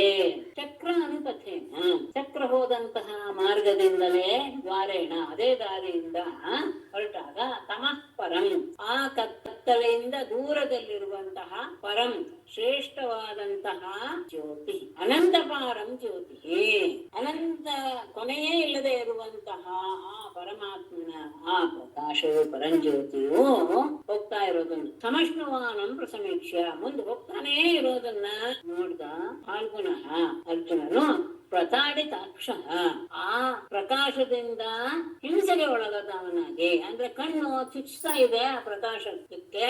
ಹಾಗಾಗಿ ಉಭಯ ಅಕ್ಷಿಣಿ ಪಿತತೆ ತನ್ನ ಎರಡು ಕಣ್ಣುಗಳನ್ನು ಸಹ ಮುಚ್ಚಿಕೊಂಡ. ಚಕ್ರ ಹೋದಂತಹ ದಾರಿಯಿಂದಲೇ ಮುಂದೆ ಹೋಗ್ತಾ ಇದೆ ರಥ. ಅಂಧಕಾರದ ತುದಿಯನ್ನು ತಲುಪಿದೆ. ಅದರ ಆದ್ಮೇಲೆ ಅತ್ಯಂತ ಶ್ರೇಷ್ಠವಾದಂತದ್ದು ಪರಮಾತ್ಮನ ಈ ಜ್ಯೋತಿ ಎಲ್ಲ ಕಡೆ ವ್ಯಾಪಿಸಿ ಬಿಟ್ಟಿದೆ. ಆ ಪ್ರಕಾಶ ಇವನ ಕಣ್ಣಿಗೆ ಹೊಡೆದು ಕಣ್ಣು ಬಿಡಕ್ಕೆ ಆಗ್ಲಿಲ್ಲ. ಅವನು ತನ್ನ ಎರಡು ಕಣ್ಣುಗಳನ್ನು ಸಹ ಮುಚ್ಚಿಕೊಂಡು ಬಿಟ್ಟ. ತತಃ ಪ್ರವಿಷ್ಟ ಸಲಿಲಂ ನರಸ್ವತ ಬಲೀಯಸೈ ಜತ್ ಗೃಹದೂರ್ಮಿಭೂಷಣಂ ತತ್ರಾದ್ಭುತಂ ವೈಭವನಂ ಜುಮತ್ತಮಂ ಭ್ರಾಜನ್ಮಣಿ ಸ್ತಂಭ ಸಹಸ್ರ ಶೋಭಿತಂ. ಹೋಗ್ತಾ ಹೋಗ್ತಾ ಹೋಗ್ತಾ ಒಂದು ಭವನ ಕಾಣ್ತು. ತತಃ ಸಲಿಲಂ ಪ್ರವಿಷ್ಟಃ ಬಲೀಯಸಾ ನಭಸ್ವತ ಏಜತ್ ಬೃಹತ್ ಊರ್ವಿಭೂಷಣಂ ತದಾ ಭ್ರಾಜನ್ಮಣಿ ಸ್ತಂಭ ಸಹಸ್ರ ಶೋಭಿತಂ ಹಿಮತ್ತಮಂ ಅದ್ಭುತಂ ಭವನಂ ವೈ. ತತಃ ಬಳಿಕ ಸಲಿಲಂ ಪ್ರವಿಷ್ಟ ನೀರನ್ನ ಪ್ರವೇಶ ಮಾಡಿ, ಸಮುದ್ರದ ನೀರಲ್ಲಿ ಪ್ರವೇಶ ಮಾಡಿ ಮುಂದೆ ಹೋಗಿ ಬಲೀಯಸಾ ನಭಸ್ವತ ವೇಗವಾಗಿ ಬೀಸಿದಂತಹ ವಾಯುವಿನಿಂದ ಏಜತ್ ಬೃಹತ್ ಊರ್ವಿಭೂಷಣಂ ಮೇಲೆ ಹೇಳ್ತಾ ಇದೆ ದೊಡ್ಡ ದೊಡ್ಡ ಅಲೆಗಳು. ಅದೇ ಒಂದು ರೀತಿಯಾದಂತಹ ಅಲಂಕಾರವಾಗಿತ್ತು ಆ ನೀರಿಗೆ. ತಿರುಗಾಳಿ ಬಂತಲ್ಲ, ದೊಡ್ಡ ದೊಡ್ಡ ಅಲೆಗಳು ಮೇಲ್ ಇದ್ದಿವೆ. ಅಂತಹ ಭೂಷಣ ಪ್ರಾಯವಾದಂತಹ ಆ ಜಲದಲ್ಲಿ ರಥ ಪ್ರವೇಶ ಮಾಡಿತು. ತತ್ರ ಅಲ್ಲಿ ವಿಭ್ರಾಜನ್ ಮಣಿಸ್ತಂಭ ಸಹಸ್ರ ಶೋಭಿತಂ. ಹೊಳೆ ಹೊಳೆಯುತ್ತಿರುವಂತಹ ಸಾವಿರಾರು ಮಣಿಸ್ತಂಭಗಳಿಂದ ಕೂಡಿದ ಜಿಮತ್ತಮಂ, ಅತ್ಯಂತ ಜಾಜ್ವಲ್ಯಮಾನವಾದಂತಹ ಅದ್ಭುತಂ ಭವನಂ ವೈ, ಅದ್ಭುತವಾದಂತಹ ಭವನ ಕಾಣಿತು. ನೀರಿನಲ್ಲಿ ಸುಮಾರು ಹೊತ್ತು ಹೋಯ್ತು. ಆ ನೀರಿನಲ್ಲಿ ಆ ಬಿರುಗಾಳಿಯ ಬೀಸಣೆಯಿಂದ ಎದ್ದಂತಹ ಆ ಅಲೆಯೂ ಸಹ ಒಂದು ರೀತಿಯಾದಂತಹ ಶೋಭೆಯನ್ನು ಉಂಟು ಮಾಡಿತು. ಅದರ ಮಧ್ಯದಲ್ಲಿ ಹೊಳೆಯುವಂತಹ ಸಾವಿರಾರು ಮಣಿಸ್ತಂಭಗಳಿಂದ ಕೂಡಿರುವಂತಹ ಅದ್ಭುತವಾದಂತಹ ಒಂದು ಭವನ. ತಸ್ಮಿನ್ ಮಹಾಭೀಮಂ ಅನಂತಂ ಅದ್ಭುತಂ ಸಹಸ್ರಮೂರ್ಧನ್ಯ ಫಣಾಂ ಮಣಿದ್ಯುಭಿಃ ವಿಭ್ರಾಜಮಾನಂ ಜುಗನೋಲ್ಬಣೆ ಕ್ಷಣಂ ಸಿತಾಚಲಾಭಂ ಶಿತಿಕಂಠಜಿಹ್ವಂ. ತಸ್ಮಿನ್ ಸಹಸ್ರಮೂರ್ಧನ್ಯ ಫಣಾಮಣಿದ್ಯುಭಿಃ ವಿಭ್ರಾಜಮಾನಂ ಜಿಗುಣೋಲ್ಬಣೆ ಕ್ಷಣಂ ಶಿತಿಕಂಠಜಿಹ್ವಂ ಸಿತಾಚಲಾಭಂ ಅದ್ಭುತಂ ಮಹಾಭೀಮಂ ಅದ್ಭುತಂ ಅನಂತಂ.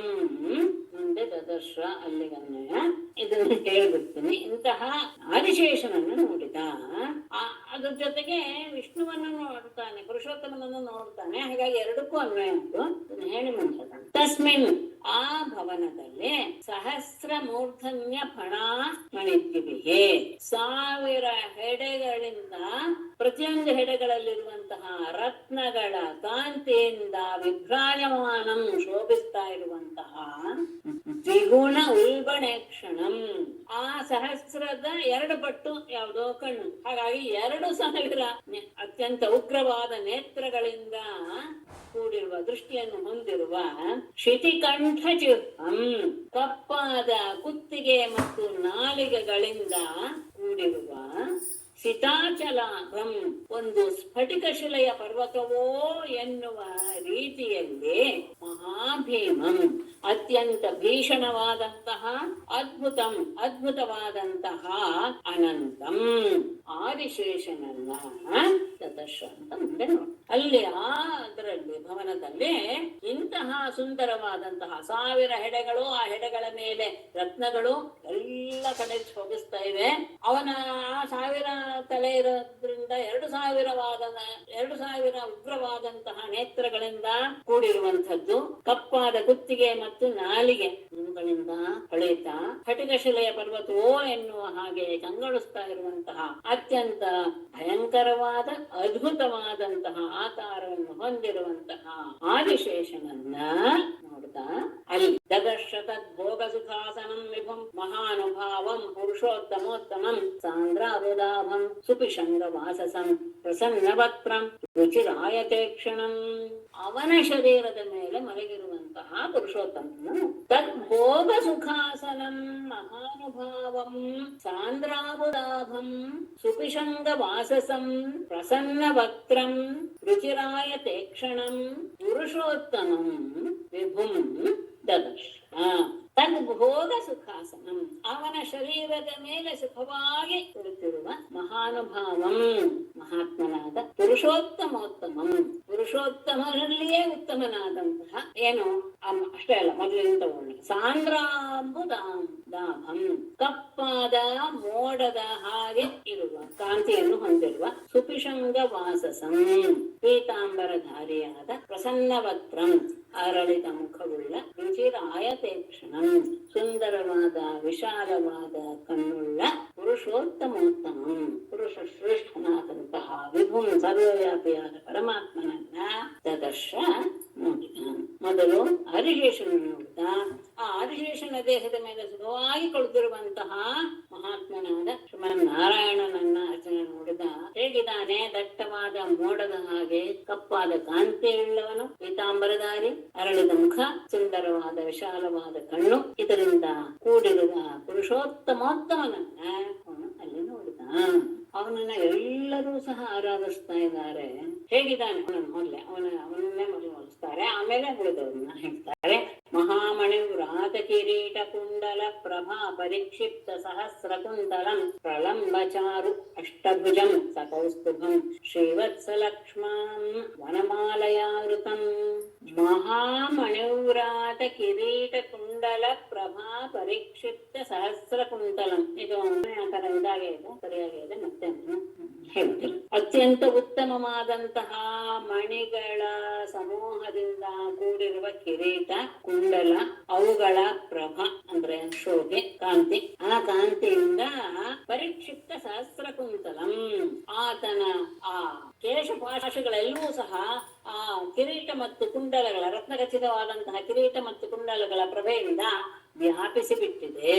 ಪ್ರಲಂಬ ಚಾರು ಅಷ್ಟಭುಜಂ, ನೀಳವಾಗಿಯೂ ಸುಂದರವಾಗಿಯೂ ಇರುವಂತಹ 8 ಭುಜಗಳು, ಸಕೌಸ್ತುಭಂ, ಕೌಸ್ತುಭ ಸಹಿತವಾಗಿ, ಶ್ರೀವತ್ಸ ಲಕ್ಷ್ಮಂ, ಶ್ರೀವತ್ಸದ ಚಿಹ್ನೆಯನ್ನ ಹೊಂದಿ, ವನಮಾಲಯಾವೃತಂ, ವನಮಾಲೆಯಿಂದಲೂ ಸಹ ಕೂಡಿರುವಂತಹ ವಿಭುಂ ದದರ್ಶ.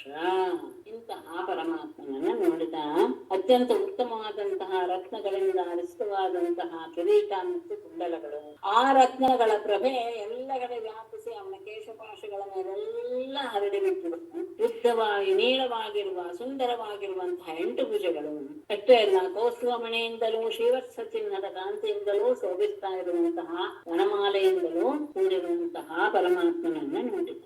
ಸುನಂದನಂದ ಪ್ರಮುಖೈ ಸಪಾರ್ಷದೈ ಚಕ್ರಾದ್ಭಿರ್ಮೂರ್ತಿಧರೈ ನಿಜಾಯುಧೈ ಪುಷ್ಟ್ಯಾಶ್ರಿಯಾ ಕೀರ್ತ್ಯ ಅಖಿಲರ್ಧಿಭಿಃ ನಿಷೇವ್ಯಮಾನಂ ಪರಮೇಷ್ಠಿನಾಂ ಪತಿಂ. ಸುನಂದನಂದ ಪ್ರಮುಖೈಃ ಸ್ವಪಾರ್ಷದೈಃ ಮೂರ್ತಿಧರೈಃ ನಿಜಾಯುಧೈಃ ಚಕ್ರಾದಿಭಿಃ ಪುಷ್ಟ್ಯಾ ಶ್ರಿಯಾ ಕೀರ್ತ್ಯಾ ಅಜಯಾ ಅಖಿಲರ್ಧಿಭಿಃ ನಿಷೇವ್ಯಮಾನಂ ಪರಮೇಷ್ಠಿನಾಂ ಪತಿಂ. ಮುಂದೆ ಒಂದೇ ಅಂತ ಇದೆ. ಅದು ಅಲ್ಲಿ ಒಂದು ವಿಶೇಷ ಇದೆ, ಇದನ್ನು ಸ್ಟೇಟ್ಮೆಂಟ್. ಸುನಂದನಂದ ಪ್ರಮುಖೈಹಿ, ಸುನಂದಾನಂದ ಎನ್ನುವರೆಲ್ಲರೂ ಸಹ ಆತನ ಪಾರ್ಶ್ವದರು. ಅಂತಹ ಸ್ವಪಾರ್ಶ್ವದೈಹಿ, ತಮ್ಮ ಪಾರ್ಶ್ವದರಿಂದ ಕೂಡಿದಾನೆ, ಎಲ್ಲರೂ ನಿಂತಿದ್ದಾರೆ ಸುತ್ತಲೂ. ಮತ್ತೆ ಮೂರ್ತಿಧರೈಹಿ, ಮೂರ್ತಿಯನ್ನು ಧರಿಸಿ ಬಂದಿರುವ ನಿಜಾಯುಧೈಹಿ, ಅವನ ಆಯುಧಗಳಾದಂತಹ ಚಕ್ರಾದಿಭಿಹಿ, ಚಕ್ರ ಗದಾ ಪದ್ಮ ಎಲ್ಲವೂ ಸಹ ಮೂರ್ತಿಯನ್ನು ಧರಿಸಿ ಬಂದ್ಬಿಟ್ಟಿವೆ ಸೇವಿಸ್ತಾ ಇರೋದಕ್ಕೆ.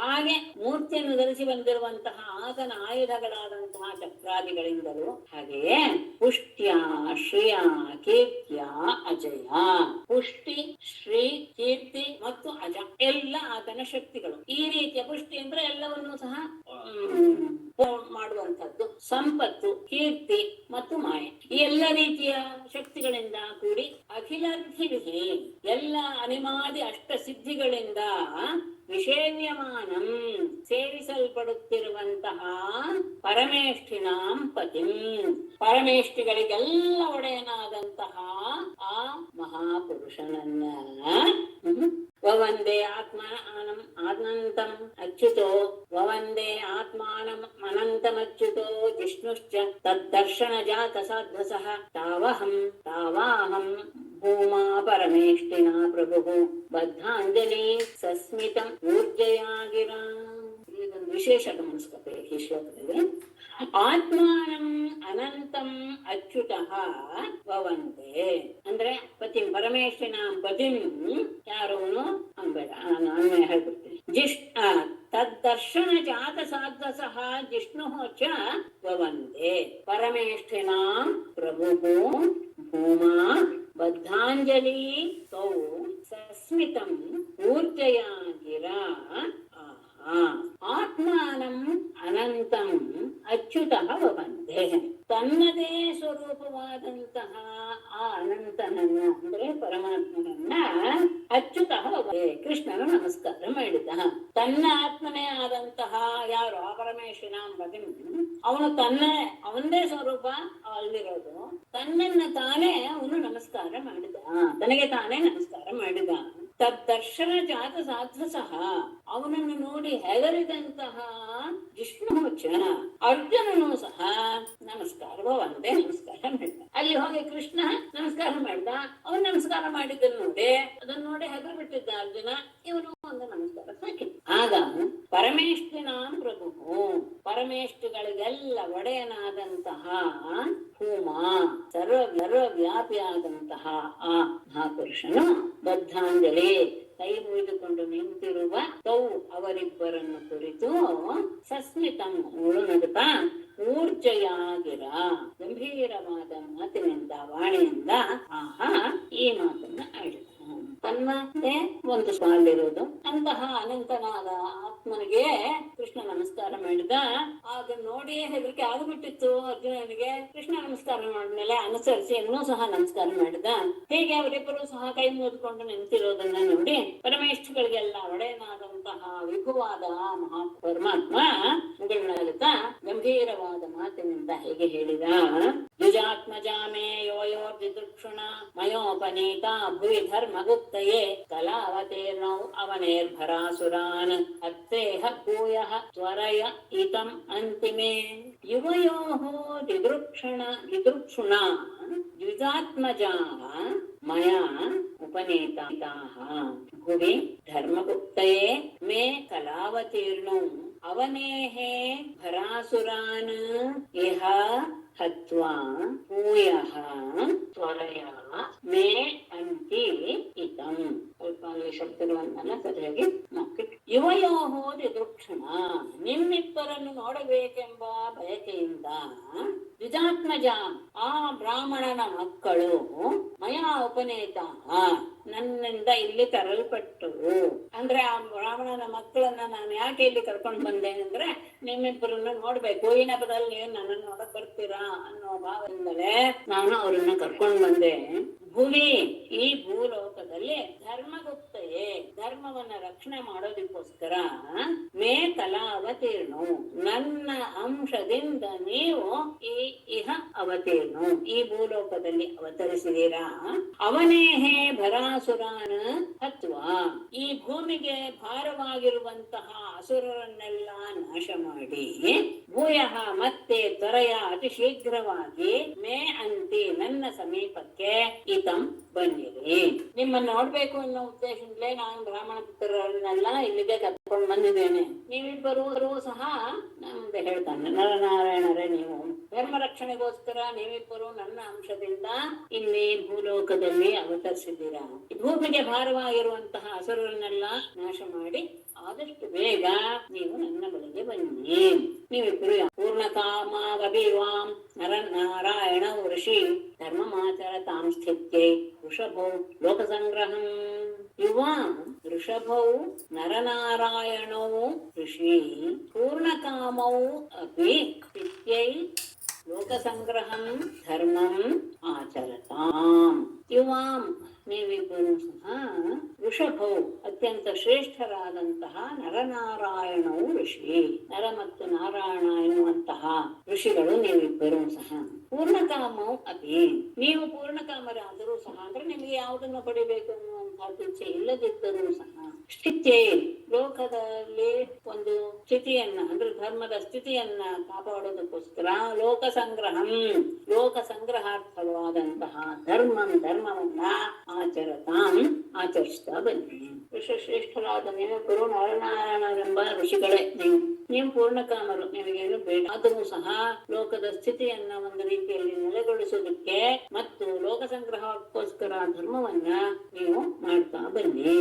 ಇತ್ಯಾದಿಷ್ಟೋ ಭಗವತ ತೌ ಕೃಷ್ಣೋ ಪರಮೇಷ್ಠಿನ ಓಂ ನಿತ್ಯಾನಮ್ಯ ಭೂಮಾನಂ ಆದಾಯ ದ್ವಿಜದಾರಕಾನ್. ಭಗವತಾ ಇತಿ ಆದಿಷ್ಟೌ ತೌ ಭಗವತಾ ಪರಮೇಷ್ಠಿನ ಭಗವತಾ ಪರಮೇಷ್ಠಿನ ಇತಿ ಆದಿಷ್ಟೌ ತೌ ಕೃಷ್ಣೌ ಓಂ ಇತಿ ಭೂಮಾನಂ ಆನಮ್ಯ ದ್ವಿಜದಾರಕಾನ್ ಆದಾಯ ನ್ಯವತಾಂ ಸಂಯಮ. ಭಗವತ ಪೂಜ್ಯನಾದಂತಹ ಪರಮೇಷ್ಠಿನ ಆ ಪರಮಾತ್ಮನಿಂದ ಇತಿ ಈ ರೀತಿಯಾಗಿ ಆದಿಷ್ಟವು ಆದೇಶಗೊಂಡಂತಹ ತೌ ಕೃಷ್ಣ ಅವರಿಬ್ಬರು, ಅರ್ಜುನನಿಗೂ ಕೃಷ್ಣ ಎನ್ನುವ ಹೆಸರಿದೆ, ಹಾಗಾಗಿ ಕೃಷ್ಣಾರ್ಜುನರಿಬ್ಬರು ಸಹ ಓಂ ಇತಿ ಹಾಗೆ ಆಗಲಿ ಅಂತ ಹೇಳಿ ಭೂಮಾನಂ ಆನಮ್ಯ ಸರ್ವವ್ಯಾಪಿಯಾದಂತಹ ಪರಮಾತ್ಮನನ್ನ ವಿಷ್ಣುವನ್ನ ನಮಸ್ಕಾರ ಮಾಡಿ ದ್ವಿಜತಾರಕಾನ್ ಆದಾಯ ಅಲ್ಲಿರುವಂತಹ ಬ್ರಾಹ್ಮಣ ಮಕ್ಕಳನ್ನೆಲ್ಲ ಕರೆದುಕೊಂಡು ನ್ಯವರ್ತತಾಂ ಅಂತ ಹೀಗೆ ಆಜ್ಞೆ ಕೊಟ್ಟ ಮೇಲೆ ಕೃಷ್ಣಾರ್ಜುನರಿಬ್ಬರು ಸಹ ಆಗಲಿ ಅಂತ ಒಪ್ಪಿಕೊಂಡು ಆತನಿಗೆ ನಮಸ್ಕಾರ ಮಾಡಿ ಬ್ರಾಹ್ಮಣ ಬಾಲಕರನ್ನ ಕರೆದುಕೊಂಡು ನ್ಯವರ್ತತಾಂ ಸ್ವಕಂ ಧಾಮ ಸಂಭೃಷ್ಟೋ ಯಥಾಗತಂ ವಿಪ್ರಾಯ ದದತುಃ ಪುತ್ರಾನ್ ಯಥಾರೂಪಂ ಯಥಾವಯಃ. ಸಂಭೃಷ್ಟೌ ಯಥಾಗತಂ ಸ್ವಕಂ ಧಾಮ ನ್ಯವರ್ತತಾಂ ವಿಪ್ರಾಯ ಯಥಾರೂಪಂ ಯಥಾವಯಃ ಪುತ್ರಾನ್ ದದತು. ಆ ಮಕ್ಕಳನ್ನು ಕರೆದುಕೊಂಡು ಸಂಪ್ರಹುಷ್ಟೋ ಬಹಳ ಸಂತೋಷದಿಂದ ಯಥಾಗತಂ ಬಂದ ಮಾರ್ಗದಲ್ಲಿಯೇ ಸ್ವತಂ ಧಾಮ ತಮ್ಮ ವಾಸಸ್ಥಳಕ್ಕೆ ನಿವರ್ತತಾಂ ಹಿಂತಿರುಗಿದರು. ವಿಪ್ರಾಯ ಆ ಬ್ರಾಹ್ಮಣನಿಗೆ ಯಥಾರೂಪಂ ಯಥಾವಯಃ ಆ ವಯಸ್ಸಿಗೆ ತಕ್ಕ ರೀತಿಯಲ್ಲಿ ಹೇಗೆ ರೂಪ ಇರಬೇಕೋ ಆ ರೀತಿಯಾಗಿ ಬೆಳೆದಂತಹ ಆ ರೂಪ ಮತ್ತು ವಯಸ್ಸಿಗೆ ಅನುಗುಣವಾಗಿ ಬೆಳೆದಂತಹ ಆ ಮಕ್ಕಳನ್ನ ಪುತ್ರಾನ ದದತು ಬ್ರಾಹ್ಮಣನಿಗೆ ಒಪ್ಪಿಸಿದರು. ಬಹಳ ಸಂತೋಷವಾಯಿತು. ಮತ್ತೆ ಬಂದ ದಾರಿಯನ್ನೇ ಆಶ್ರಯಿಸಿ ತಮ್ಮ ಲೋಕಕ್ಕೆ ಹಿಂತಿರುಗಿದರು. ವಯಸ್ಸಿಗೆ ತಕ್ಕ ಹಾಗೆ ರೂಪವಂತರಾಗಿ ಬೆಳೆದಂತಹ ಆ ವಿಪ್ರ ಬಾಲಕರನ್ನ ಆ ಬ್ರಾಹ್ಮಣನಿಗೆ ಒಪ್ಪಿಸಿದರು. ನಿಶಾಮ್ಯ ವೈಷ್ಣವಂ ಧಾಮ ಪಾರ್ಥ ಪರಮ ವಿಸ್ಮಿತಃ ಯತ್ಕಿಂಚಿತ್ ಪೌರುಷಂ ಪುಂಸಃ ಮೇನೆ ಕೃಷ್ಣಾನುಕಂಪಿತಂ. ಅವನು ಒಂದು ರೀತಿಯಾಗಿ ಗಾಬರಿ ಆಗ್ಬಿಟ್ಟಿದ್ದ ಅರ್ಜುನ. ಅಂದ್ರೆ ಅವನು ಇಲ್ಲಿವರೆಗೂ ಜೀವನದಲ್ಲಿ ನೋಡದೇ ಇರುವಂತಹ ಒಂದು ದೃಶ್ಯ. ಪಾರ್ಥ ವೈಷ್ಣವಂ ಧಾಮ ನಿಶಾಮ್ಯ ಪರಮ ವಿಸ್ಮಿತಃ ಪುಂಸಾಂ ಯತ್ಕಿಂಚಿತ್ ಪೌರುಷಂ ಕೃಷ್ಣಾನುಕಂಪಿತಂ ಮೇನೆ. ಪಾರ್ಥ ಅರ್ಜುನನು ವೈಷ್ಣವಂ ಧಾಮ ನಿಶಾಮ್ಯ ಅಲ್ಲಿ ಆ ವಿಷ್ಣುವಿನ ಮಹಿಮೆ ಏನು ಎನ್ನುವುದನ್ನ ನಿಶಾಮ್ಯ ನೋಡಿ ಕಣ್ಣಾರೆ ನೋಡಿ ಪರಮ ವಿಸ್ಮಿತ ಅತ್ಯಂತ ಆಶ್ಚರ್ಯಗೊಂಡವನಾಗಿ ಪುಂಸಾಂ ಮನುಷ್ಯರಿಗೆ ಪೌರುಷಂ ಯತ್ಕಿಂಚಿತ್ ಪೌರುಷಂ ಏನಾದ್ರೂ ಮನುಷ್ಯರಲ್ಲಿ ಸಾಮರ್ಥ್ಯ ಶಕ್ತಿ ಏನಾದ್ರೂ ಇದೆ ಅಂತ ಆದ್ರೆ ಅದು ಕೃಷ್ಣಾನುಕಂಪಿತಮ್ಮೆ ಅದು ಪರಮಾತ್ಮನ ಕೃಷ್ಣನ ಅನುಗ್ರಹದಿಂದಲೇ ಬಂದಿದ್ದು ಅಂತ ಅವನು ನಿರ್ಧಾರ ಮಾಡಿಬಿಟ್ಟ. ಅಲ್ಲಿ ವಿಷ್ಣುವಿನ ಮಹಿಮೆ ಏನು ಅನ್ನೋದನ್ನ ಕಣ್ಣಾರೆ ನೋಡಿ ಪರಮಾಶ್ಚರ್ಯವಾಗಿ ಹೋಯ್ತು. ಮನುಷ್ಯರಲ್ಲಿ ಏನಾದ್ರೂ ಸಾಮರ್ಥ್ಯ ಏನಾದ್ರೂ ಇದೆ, ಅವರಲ್ಲಿ ಏನೋ ಒಂದು ರೀತಿಯಾದಂತಹ ಪೌರುಷ ಇದೆ ಅಂತ ಅನ್ಸಿದ್ರೆ ಅದು ಪರಮಾತ್ಮನ ಅನುಗ್ರಹದಿಂದಲೇ ಬಂದಿದ್ದು ಅಂತ ಭಾವಿಸಿದ. ಇತಿ ದೃಶಾನಿ ಅನೇಕಾನಿ ವೀರ್ಯಾಣೀಹ ಪ್ರದರ್ಶಯನ್ ಬುಭುಜೆ ವಿಷಯಾನ್ ಗ್ರಾಮ್ಯಾನ್ ಈಜೆ ಚ ಅತ್ಯೂರ್ಜಿತೈರ್ಮಖೈಃ. ಇತಿ ಈದೃಶಾನಿ ಅನೇಕಾನಿ ವೀರ್ಯಾಣಿ ಇಹ ಪ್ರದರ್ಶಯನ್ ಗ್ರಾಮ್ಯಾನ್ ವಿಷಯಾನ್ ಬುಭುಜೆ ಅತ್ಯೋರ್ಜಿತೈಃ ಮಖೈಶ್ಚ ಈಜೆ.